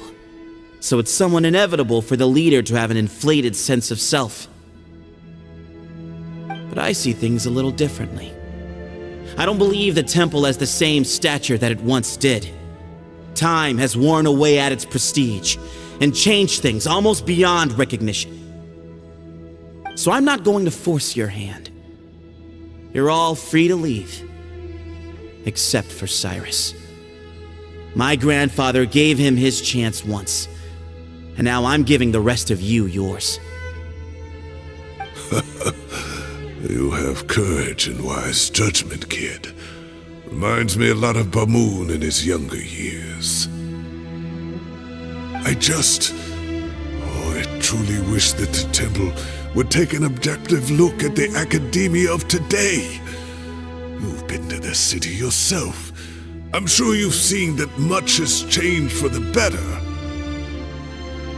And things will only continue to improve. Why not consider cooperating with the Akademiya once more? If you hadn't betrayed my grandfather, I might well be open to persuasion. But it's a bit too late for that now, Cyrus.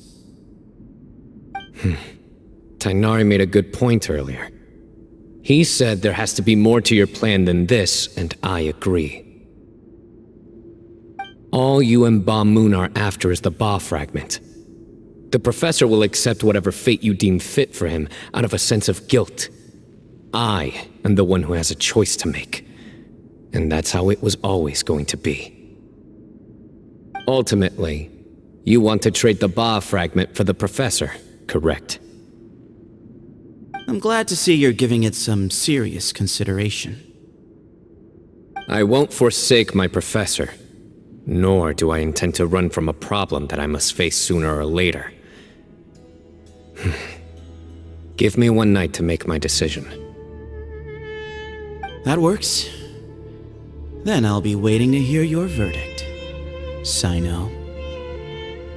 Oh, my grandfather still has a fair few things he wants to say to Cyrus, so I'll be escorting him back now.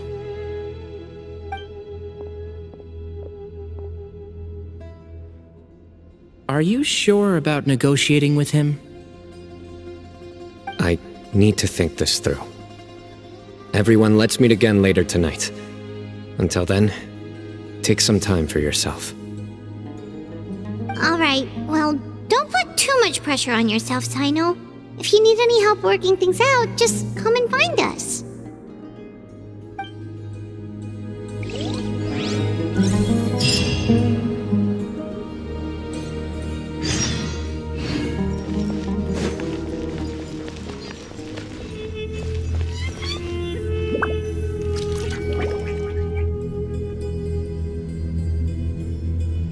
I've taken some time to reflect on this. If I had to guess, Professor Cyrus came to the desert knowing that he would almost certainly never return. He's a stubborn man who tends to double down when he feels strongly about something. We won't get anywhere trying to convince him to escape. I agree. My master Nephis says the same thing. Once Cyrus makes up his mind about something, he won't listen to reason. So that's one thing. A few other things come to mind too. You've heard all you need to hear about the Temple of Silence, so on that, I don't have anything to add. My own memories of this place are hazy though. Probably something to do with the overpowering presence of the Ba fragments. That might explain why I suffered from constant headaches and fevers as a child. I do remember having some fleeting moments of profound emotion when vague images would appear in my mind. But I don't recall much, only bits and pieces. I was still young then, and all I could understand was that there was a strong will inside my mind. Thinking back on it now, I suppose it was hermanubis' way of trying to encourage me, even if we couldn't communicate.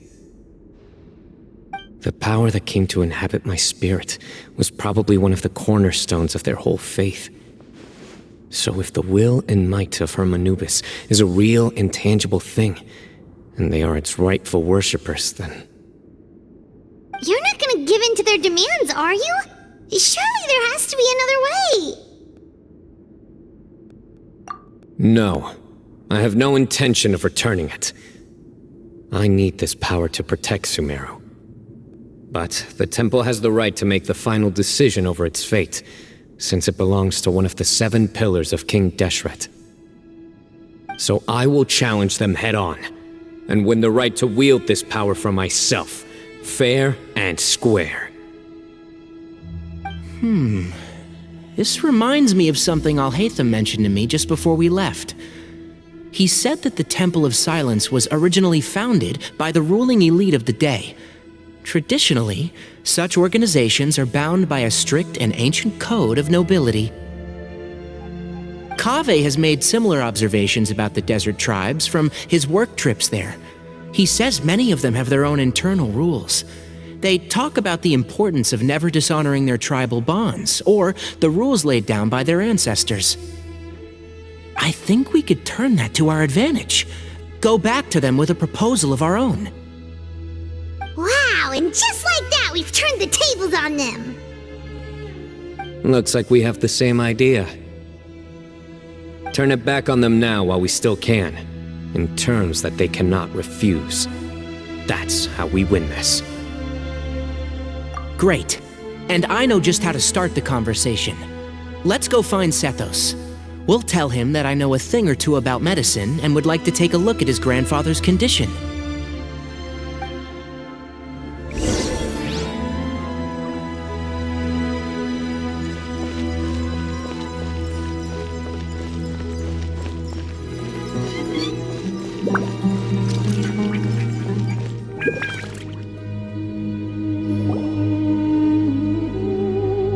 Sethos, let's talk.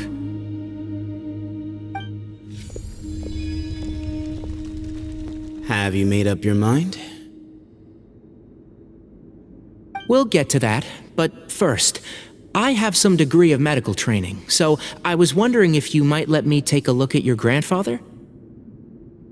I have no objections, although we do have our own doctors here. I doubt you'll be able to tell us anything we don't already know. Only one way to find out. Follow me. Keep your voices down. We don't want to disturb him.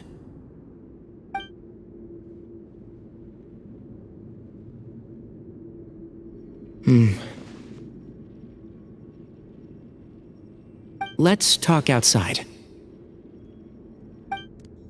Bamoon has fallen into a deep coma, and his prognosis is quite grave. I'm sure that your physicians have come to the same conclusion. He appears to have sustained a serious injury in his youth, which has been exacerbated over the years by the heavy burden of work and now by the effects of old age. Regretfully, I must inform you that, based on what I've seen with patients in a similar condition, he doesn't have long left. A few days at most. Yeah. I've known for a long time. You're his heir, aren't you? You clearly have a lot of respect for the man. But you also see things differently. You have a broader range of concerns and a more pragmatic approach. So tell me how we can end this on your terms. Let's find a way to bring all this to a resolution while Bamoon is still alive to see it. That's what really matters to you. I know it. Yeah, there's no time to waste here. You know that better than anyone.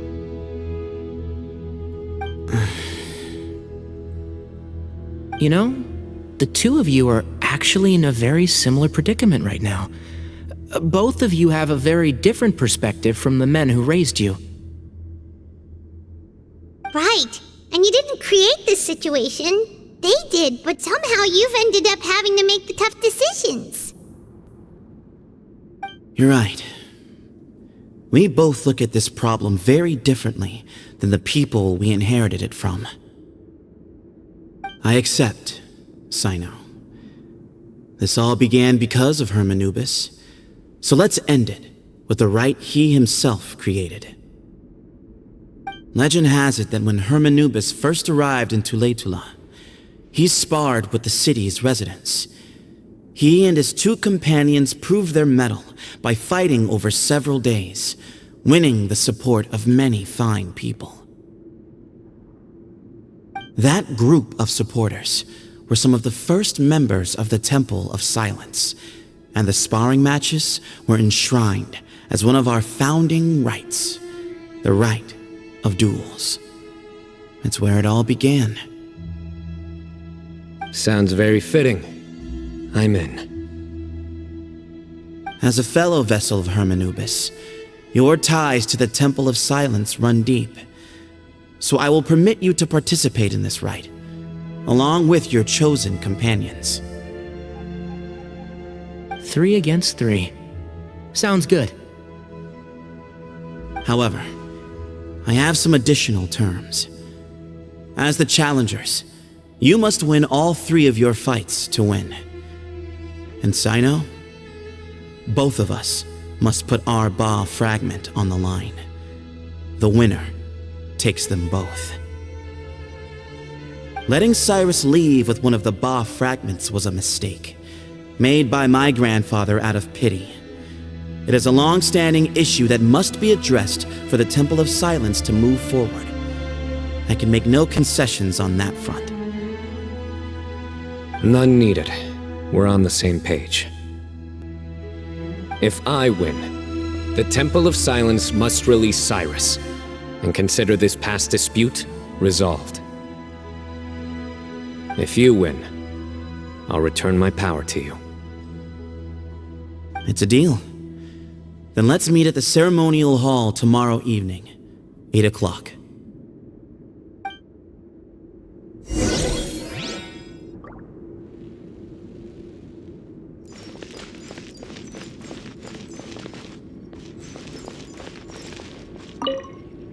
I'm really looking forward to this rite of duels.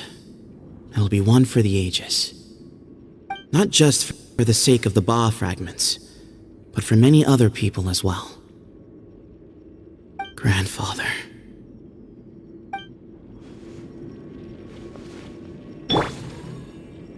Everyone hold hands! Grandfather. You have to hold on. Hey!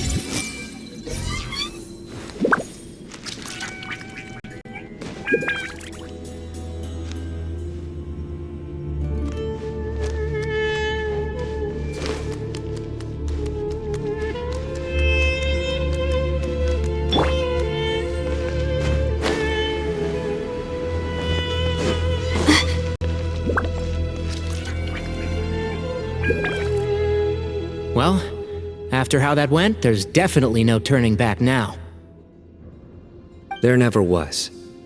Turning back hasn't been an option for me since the moment the professor slipped away to return to the desert. You have to win. You need this power, both as General Mahamatra and for yourself. Yeah, that's right! Besides, it stayed with you ever since you were a small child. Surely that's a sign it thinks of you as its rightful owner. Both as General Mahamatra and for myself. Yeah, when you put it that way, I've had to overcome a lot to tame this power and claim it for myself. Not everyone could have done that. Exactly! The Traveler and I will never lose. And neither shall I. The desert was home to an ancient and great civilization that, for a variety of reasons, fell out with the civilization of the rainforest. It's just as Deyha said. Prejudice has pushed people apart. But there must be personal factors at work here too. I can't shake the feeling that Bamun cares for many more things than he lets on. And I don't think that Sethos is any kind of villain. He's just doing what he thinks is best. Tomorrow, everything will be resolved.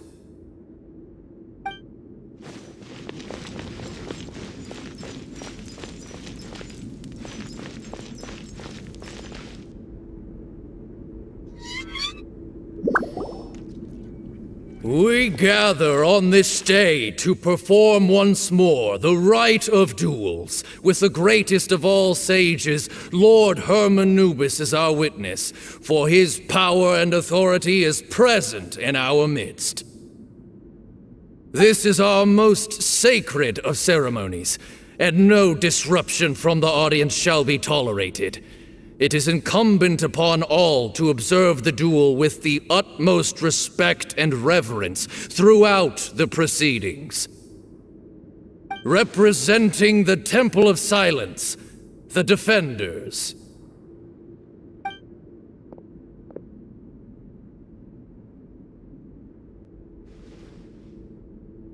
Grandfather, you're here. A rite of duels after all these years. I am surprised by your decision, Sethos. I know what I'm doing, Grandfather. Just leave it to me. Representing the Akademiya, the challengers. Ready. We will fight to have our voices heard. Warriors, take your positions and decide on the order of battle. We come not to debate what brings our challengers here, nor what will become of the defeated duelists. Duelists, the might of Hermanubis himself is at stake here. Now, fight. Fight until the rightful victor is proclaimed! Huh? Are you sure? I agree. He's very strong. Sending him out first will definitely intimidate the opposing side. Okay, then you're second. Sure. We have decided. So have we. Let's begin.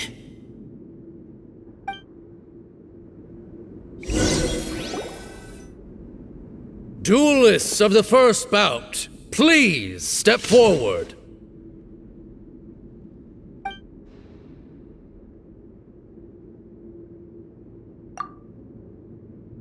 Don't forget, safety first! Hey, you there! You better play nice with them or Paimon will make you regret it! Little bit too much chatter from the audience over there.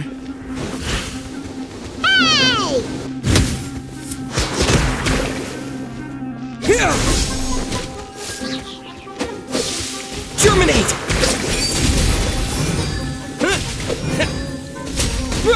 Scatter!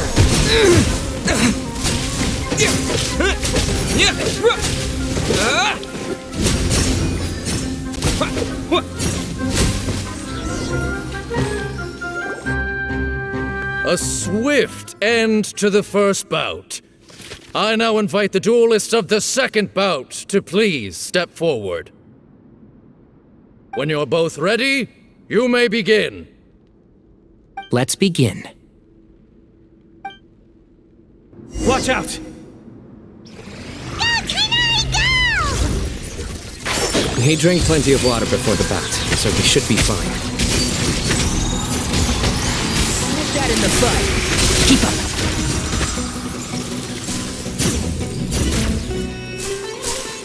Enshroud!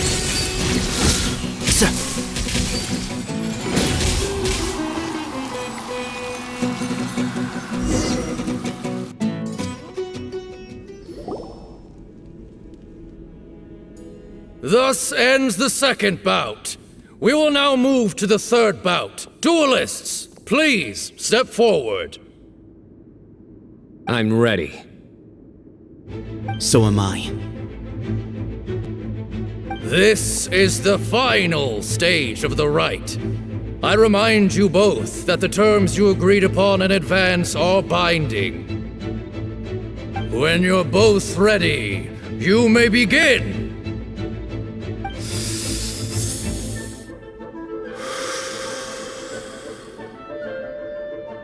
I am Sethos, vessel of Hermanubis, grandson of Bamoon, the leader of the Temple of Silence.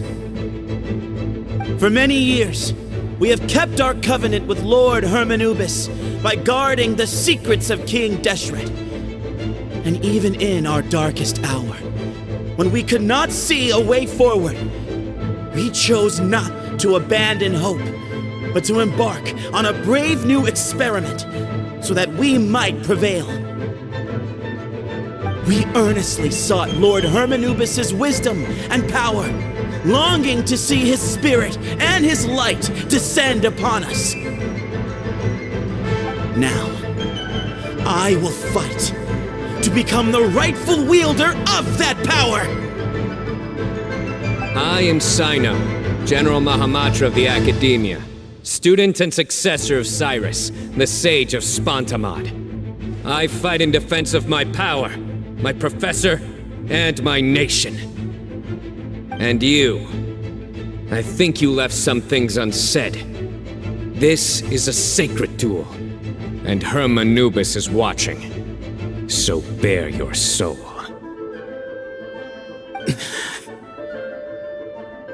Everyone, old and young, fit and frail, they're all waiting to see how this duel will end. My grandfather is a wise leader. He is also known to be a ruler who is not afraid to get blood on his hands. I understand his beliefs well, and I know what he expects of me. But our faith has held us back for too long. After I grew up, I went to the rainforest once, and I saw for myself the people of the city. Times have changed. The people of Sumeru are happier and more free now than in the past. I thought about this as I stood at one of the tallest points in the city, gazing down at the streets below. Then I thought of you, Cyno. You and I both wield the same power, yet the lives we lead could not be more different. Each Ba fragment of Hermanubis stands for something different. Might, glory, and one of many other secrets that have yet to be revealed. I once thought that the nature of our fragments must be what makes us so different from one another. But maybe it's that you've found your answer, and I am still searching for mine. I am more than just a warrior. I am my own person. Exactly.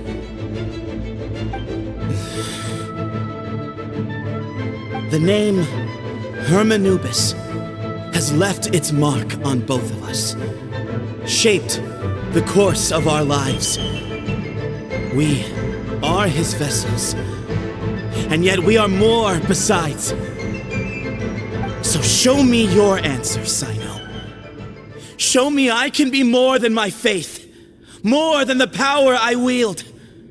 Show me the person I can become!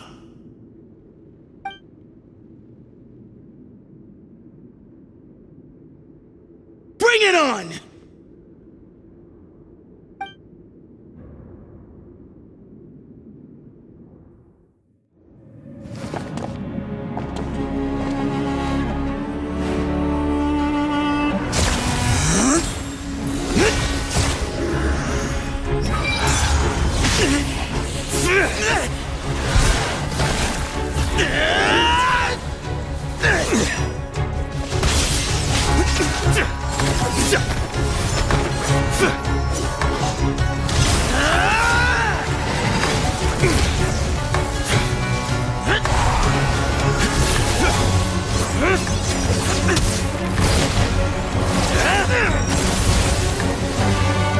That's all you've got? What happened to searching for your answer?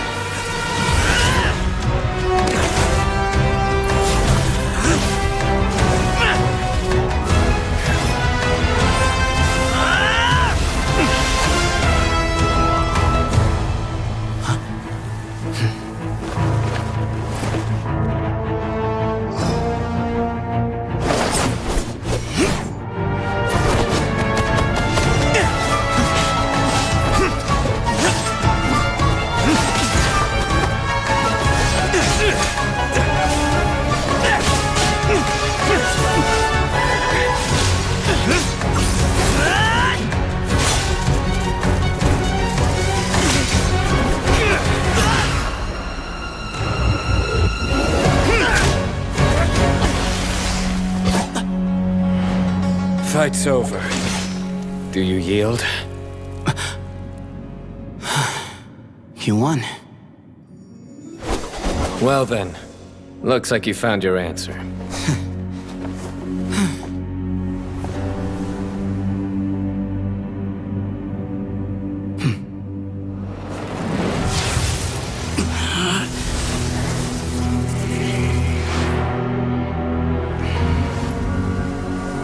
give his glory to you.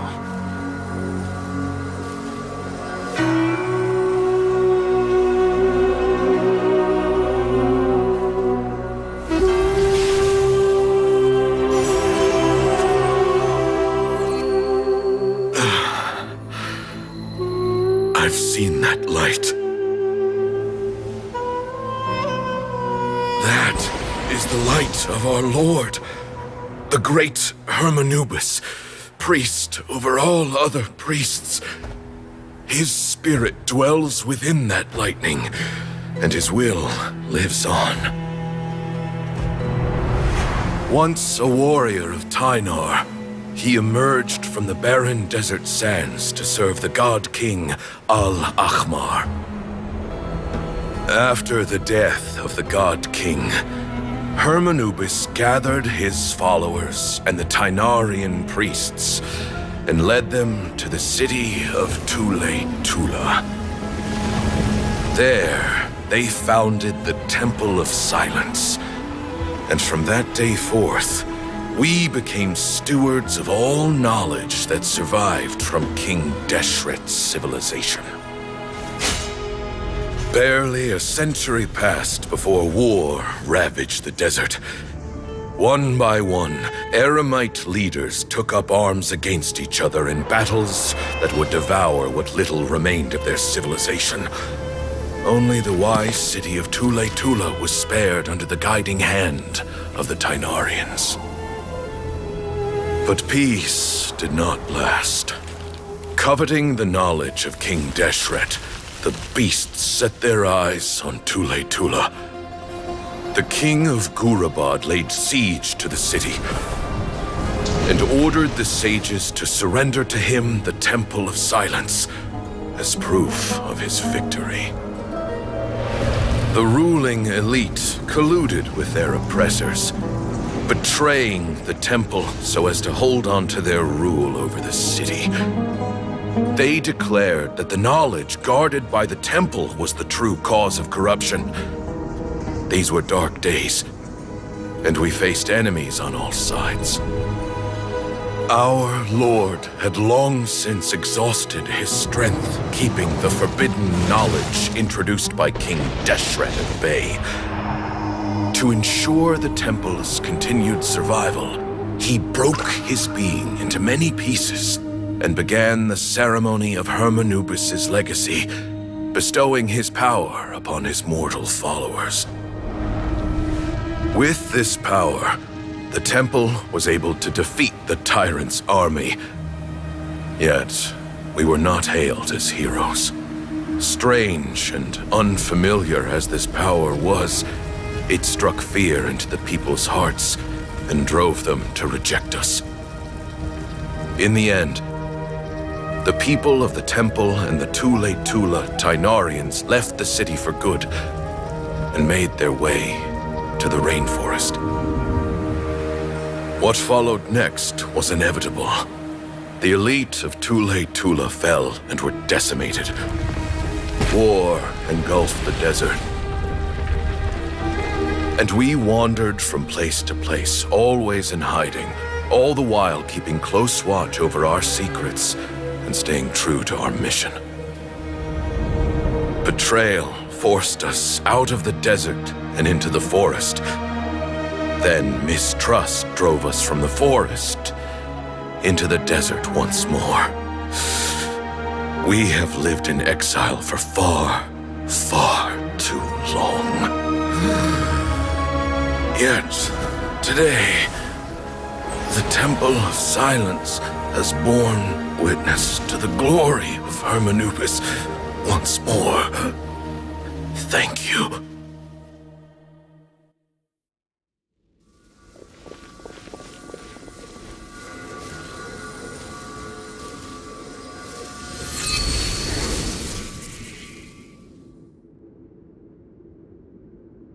How is it? Do you feel okay?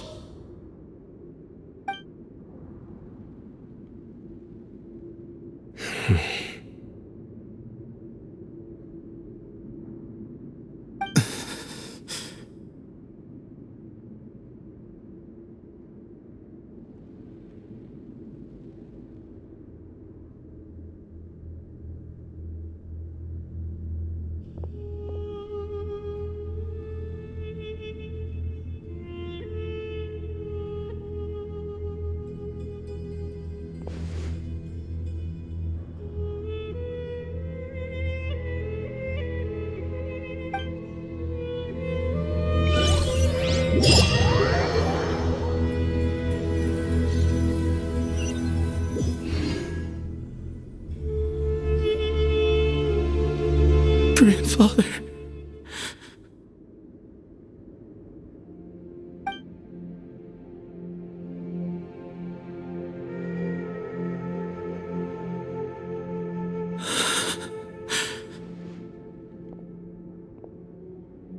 Hey, Sethos. You'll get through this. I know. I'll miss him. I guess you were prepared for this. It's been a long time coming, huh? Yeah, he's been on death's door for a very long time now. I think it was only through sheer willpower that he managed to hold on to this point. At least, he was able to see this chapter come to a close before he passed. What's next for you? Per my grandfather's last wishes, the Temple of Silence should submit to whoever possesses the largest number of hermanubis fragments. That entitles you to be our new leader, Cyno. But that's never going to work, as I'm sure you realize. I'm the General Mahamatra. I am needed back at the Akademiya. I did foresee this possibility, and I gave it some thought. The fact is, I know next to nothing about the staff, records, and environment here. As such, I am ill-suited to be your leader. Sethos, I believe the honor should go to you. Were it not for this duel, or indeed if you had other intentions, the Ba fragments would most likely be in your hands by now. I'm sure Bamun never meant for anyone but you to be his successor. You really think so? I do. Still, I didn't think Bamun looked very surprised by the final result. Perhaps he had an inkling that this would be the way things end. Well, in any case, since the Ba fragments are with me now, I guess I can call the shots. Sethos, I would like you to succeed Bamun as the new leader of the Temple of Silence. You are more suited to the role than I, and I have complete faith that you will be an excellent leader. Just think of it as doing me a favor. But doesn't that render everything that we've been through up to now meaningless? No, it doesn't. This experience has allowed us to become friends, which means that the Akademiya and the Temple of Silence will become partners once more. That's a much bigger deal than you might think, Sethos. You said yourself, times have changed. You have to believe that things can change for the better here at the temple too. I will try. To be honest, I couldn't have asked for a better outcome. Actually, part of me wonders whether Bamun's intentions from the very beginning was just to create enough pressure to force us towards a duel. That way, no matter who won, one of us would have to surrender our Ba fragment, and the power of hermanubis would be concentrated in one single person. Had you won, the Temple of Silence would have doubled its strength. And were I to win, he correctly anticipated that I wouldn't suddenly drop everything to become the leader of the temple, much less integrate the temple into the Akademiya by force. He knew that the temple's future would depend not just on the guidance of hermanubis, but the support of the Akademiya too. So he made it his responsibility to ensure his successor would be free from the burdens of the past. His plan meant that whoever ended up succeeding him, they would have an easier time interacting with the Akademiya. With one single letter, he lured out the professor. No matter what happened after that, it would result in a net benefit to the temple. And here I thought the General Mahamatra wouldn't care for all these trivial details. You're absolutely right. Grandfather and I considered this from every angle. We had to find a way to mend our relationship with the Akademiya. In that sense, the rite of duels was just a means to an end. Thank you for everything, Cyno. As a gesture of our gratitude, to those that you and Lesser Lord Kusanali deem worthy, I will grant the honor of access to the Temple of Silence for their pursuit of knowledge. The Temple of Silence has a wealth of information on King Deshret's civilization, more than any other organization in existence today. In times when you need information that only we can provide, we will be here to support you. But you must be exceedingly careful with your selection of candidates, lest you lead humanity to repeat the same mistakes. By the way, Tighnari, my grandfather was so happy to see you. You are a descendant of the Veluka Shuna, and we are the heirs to the will of Hermanubis. The story goes that King Deshret chose the sage Hermanubis from among the Tighnarians and appointed him as his familiar. He went on to fight many valiant battles with his Tighnarian companions. They always stood by each other, from the founding of the Temple of Silence to the fall of Tuletula. The Tighnarians who left Tuletula joined their human counterparts in the rainforest. A few centuries later, when some of the group returned to the desert, many of the Tighnarians chose to stay and put down roots in the rainforest. In all likelihood, those were your ancestors. How fascinating. My father once mentioned that I was named after the Tighnarians, but I never knew that my forebears had such a history with the Temple of Silence. I like this story. By the way, has anyone seen Cyrus? Yes, Cyrus. You'll probably find him in my grandfather's room. He wouldn't show it in front of me, but I think he still has many fond memories of my grandfather. If it's true that you and your grandfather really planned for everything to turn out this way, then I guess he didn't really resent Cyrus as much as he appeared to. Who knows? Perhaps all of us, you, me, and Cyrus, we're all just pawns in my grandfather's plan to set things straight. He was awful like that.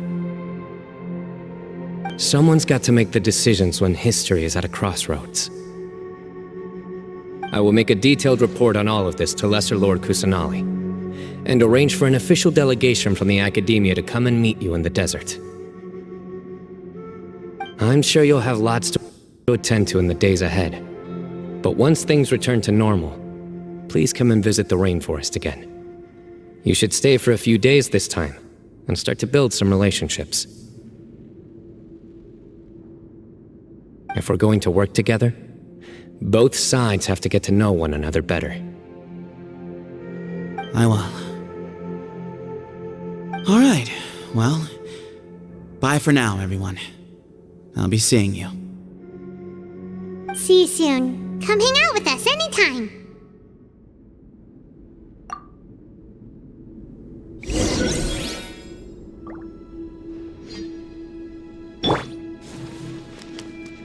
Everyone hold hands! Did you see, Grandfather? Cyno chose me to succeed you as leader of the Temple of Silence. I will now serve in his stead. It's still early days, and I can't say that I know him that well yet. But after that battle, I now understand why he came here with a whole group of friends. Companionship means to trust and be trusted. Just like Cyno and his friends, we too will fight side by side and support each other in times of trouble. Grandfather, we did it. We achieved what we set out to do. From this day on, the Temple of Silence has the chance to work with the Akademiya once more. Real change, real opportunities, They are now within our grasp.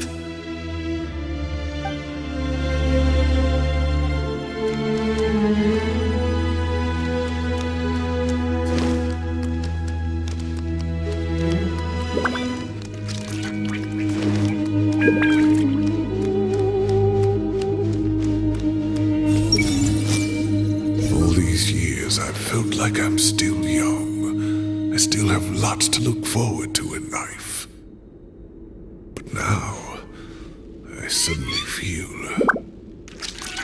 Oh, I too have grown old, Paimon. Just like you.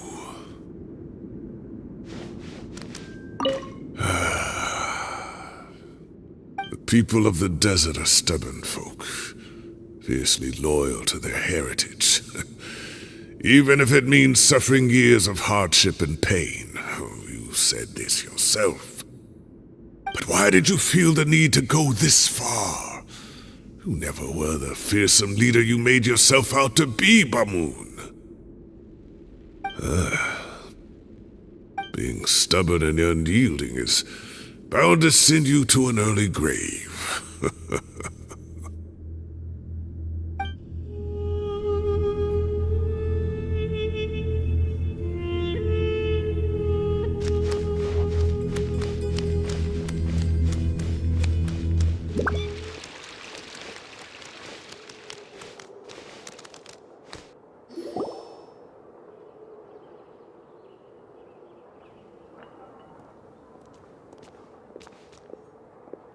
What were you thinking gallivanting off into the desert alone at your age? What if you take the bucket, You told not a soul what you were up to, designated nobody to handle your affairs, and left everyone scrambling frantically to try and figure out how on earth to clean up the colossal mess you'd made. Oh, please, will you stop your yelling? What other choice did I have? What do you mean, what other choice? Do you mean to tell me that after all your years of learning, and sagehood no less, the only idea you could conjure up in that white-haired walnut of yours was to shoot off into the unknown like some hot-headed 20-year-old adventurer? A one-man suicide mission, That's the best idea that one of the finest minds of a generation could come up with, is it? It astounds me that you survived the journey, and you're lucky that Ba Moon didn't finish you off when you arrived. All right.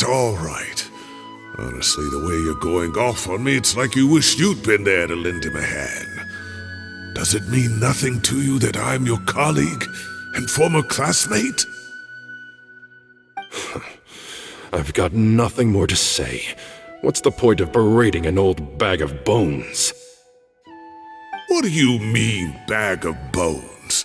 I'm a flesh-and-blood hero who, despite his old age, saved our General Mahamatra from being stripped of his powers. Okay, look. Fine, I admit it, I was in the wrong. How can I make it up to you? What about, a month's work at the Akademiya? 1 month? Try 3. Tighnari's master is really laying into Cyrus. Let's give them a wide berth. Professor brought this on himself. Don't pay any attention to him. Wow, I haven't seen Master get this riled up in a long time. The last time he chewed someone out like this must have been back when I was still a student. I think I'll go around and update everyone, tell them the situation's resolved. Want to come with me? We can go for dinner afterwards. My treat. You in? Makes sense. I'm in. Paimon's coming too! Let's go!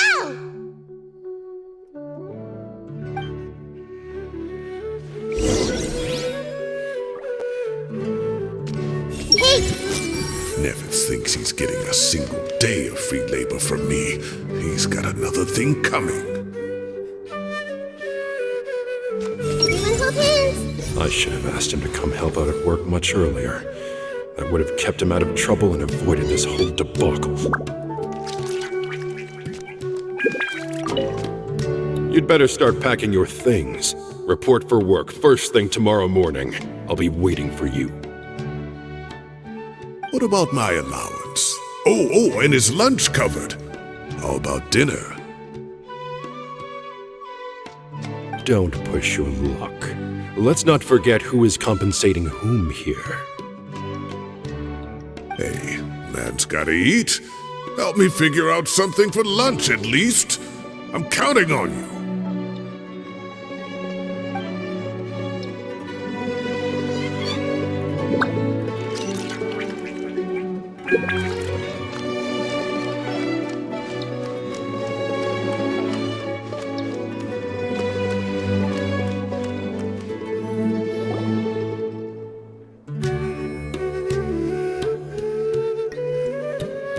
Hey, Collei. You're back! Well, look who we have here.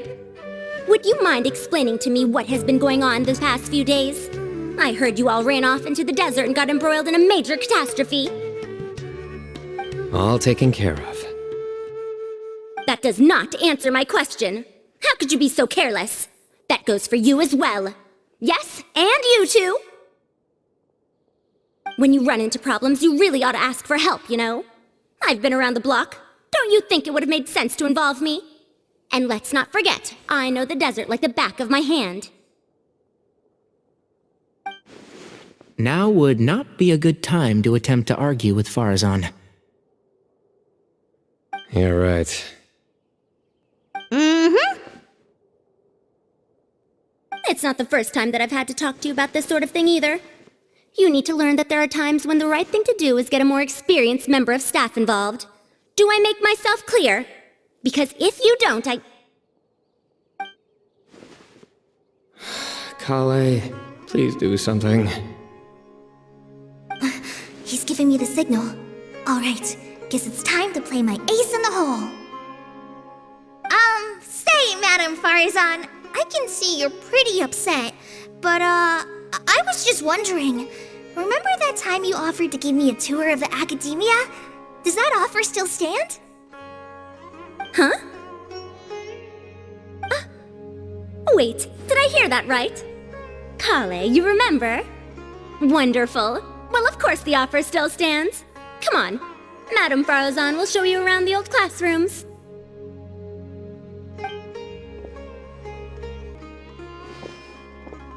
Poor Collei getting dragged off like that. Also, check out Faruzan acting like some sort of official Akademiya tour guide. Collei! Cup. Huh? What? Oh, right! What do you mean, cup? You need a cup. I can get you a cup. Oh, it's nothing. Just Master's way of reminding me to stay hydrated while I'm out and about.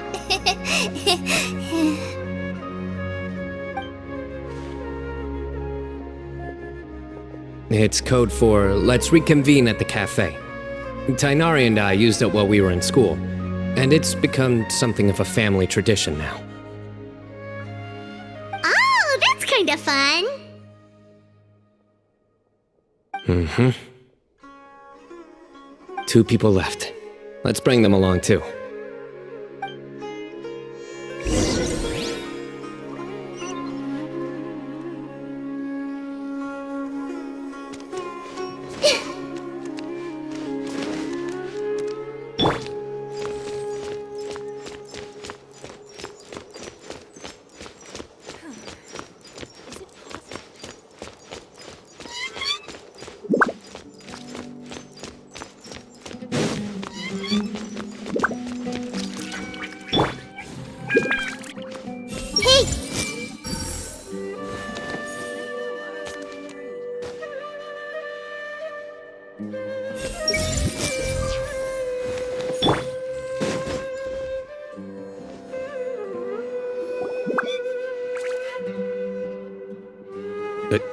Am I hallucinating?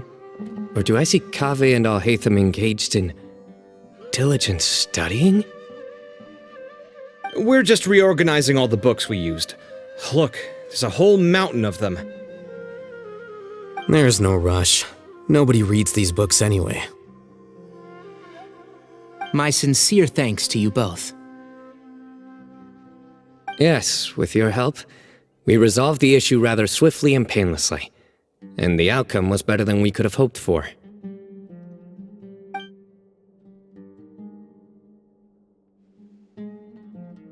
I see. The Temple of Silence resorted to rather unique means of self-preservation. It explains how they managed to remain hidden for so many years. And it sounds like they managed to preserve a whole load of ancient documents as well. I'd love to go check those out if I ever had the chance.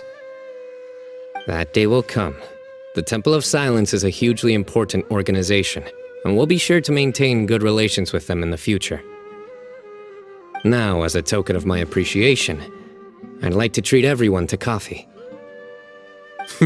Sounds good. Yeah, sounds great. Although after the last few days, I don't know if I can handle another coffee, but I can just order something else. Sure. Let's go.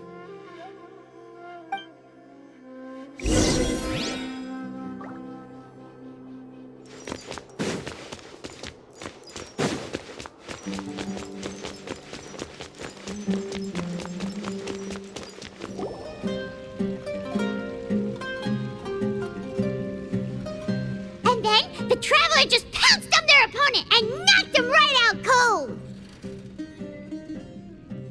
Then there was Tighnari. He put up an amazing fight too. We ended up winning all 3 bouts.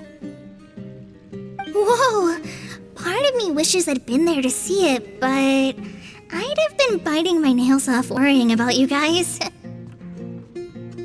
A truly edifying account of the events.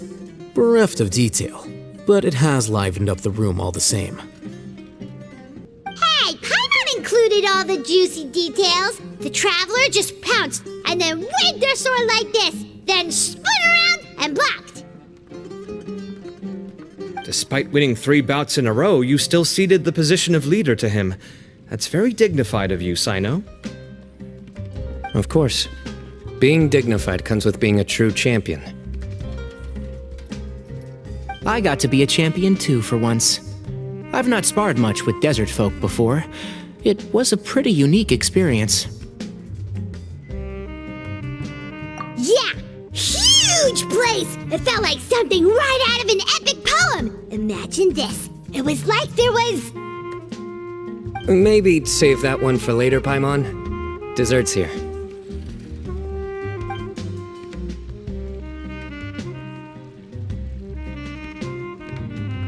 I think that'll do me for today. Shall we stop off at the House of Deyha again before heading home?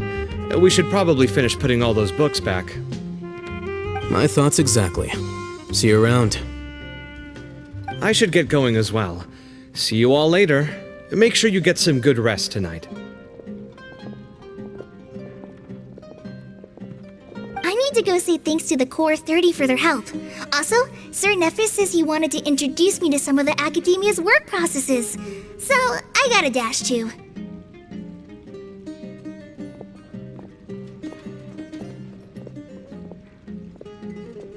Collei's come a long way. She's much more confident at dealing with other people these days. Everyone's a work in progress. You never stop learning. Yeah, true.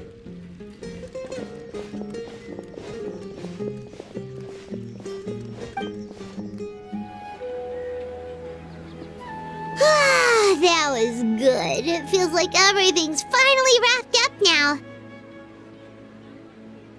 Life is all about these moments when you can finally relax and hang out with good friends after a job well done.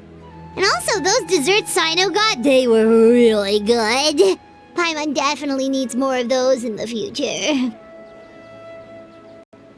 Do you 3 have anything planned for the rest of the day? If not, would you come somewhere with me? That's a secret for now. Wouldn't want to spoil the surprise. Okay, I think I can guess what you're talking about. It'll definitely be a nice surprise. Well, now Paimon's curious! Come on, let's go!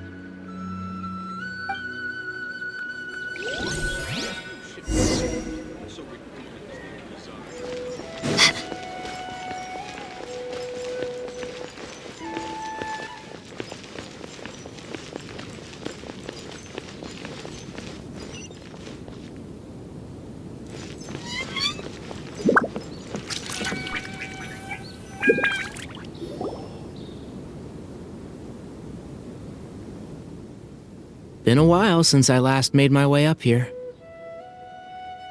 Wow, look at this place! We're so high up!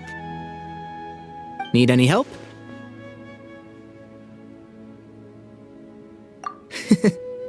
As you wish. It's a nice spot, isn't it? What a great view! We're so high up, we can see for miles! Traveler. Turn around.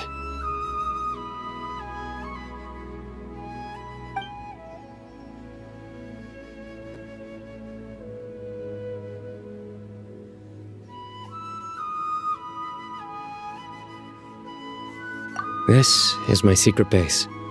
Somewhere I only bring my best friends.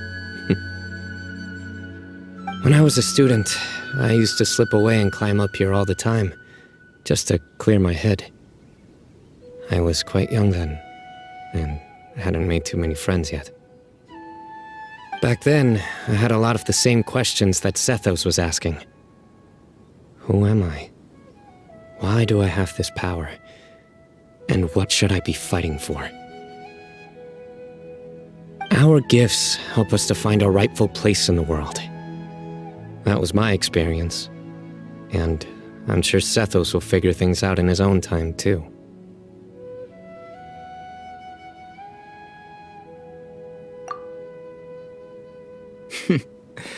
You two really are like brothers. I feel the same way.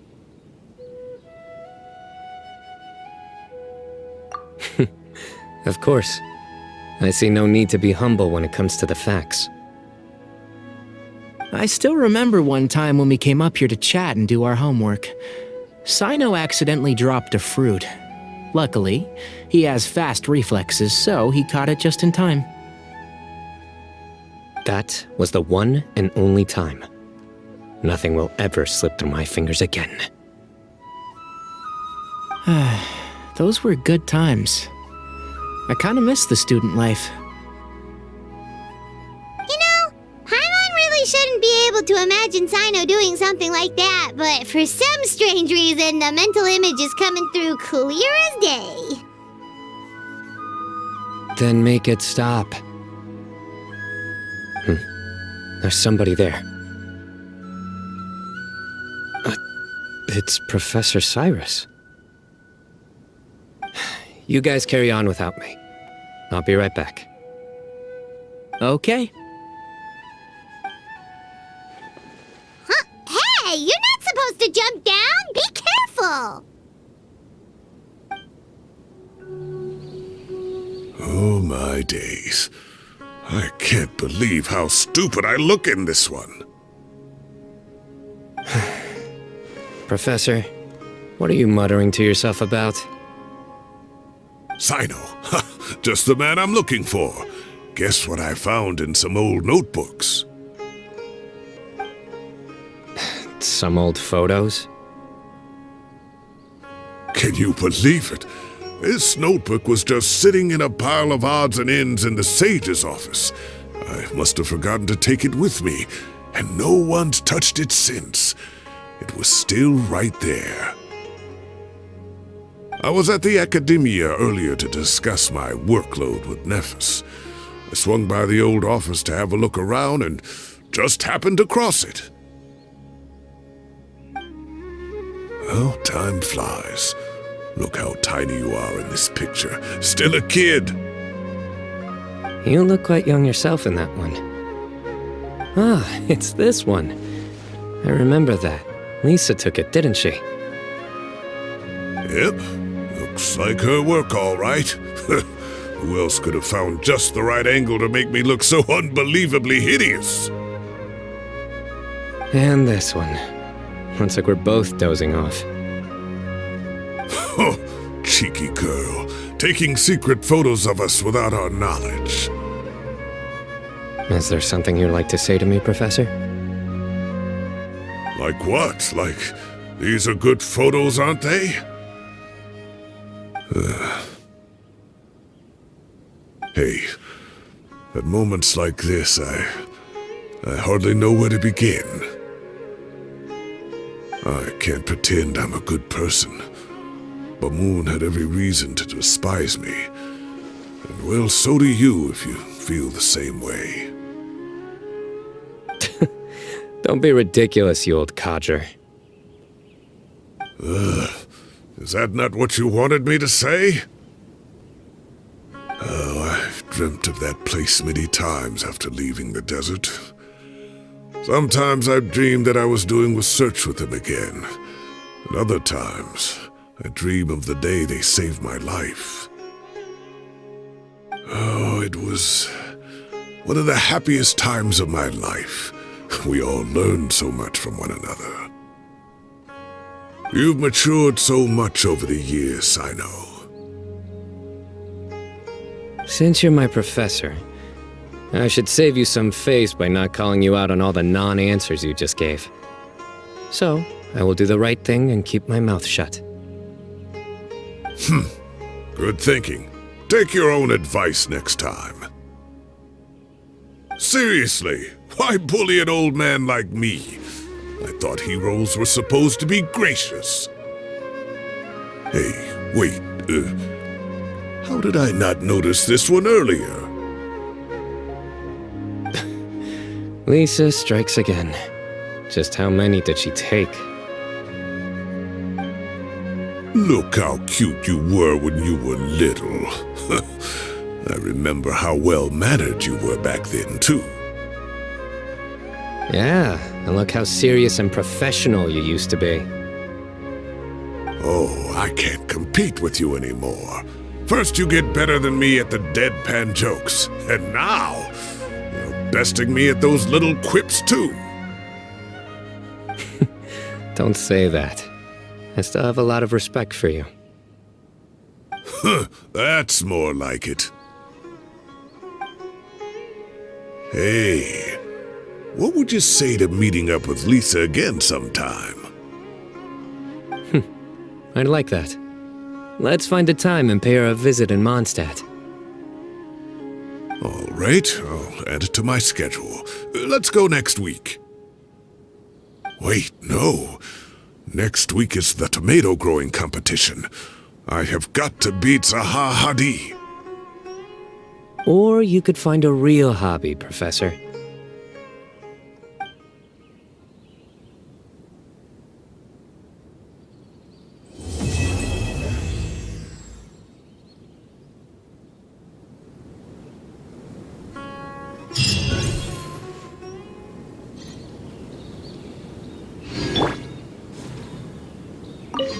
Great view today. This atmosphere calls for a joke out of left field, to catch the listener unawares.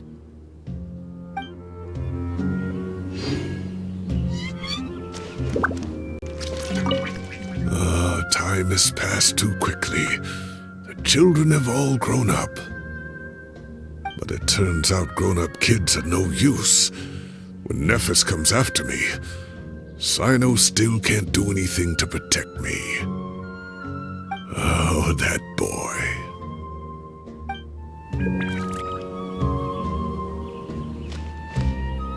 Everyone hold hands! I can't treat my students like kids anymore. I have to admit, Cyno has matured far beyond my expectations. From now on, I'll just enjoy life as a retired sage. The future is safe in the hands of the younger generation.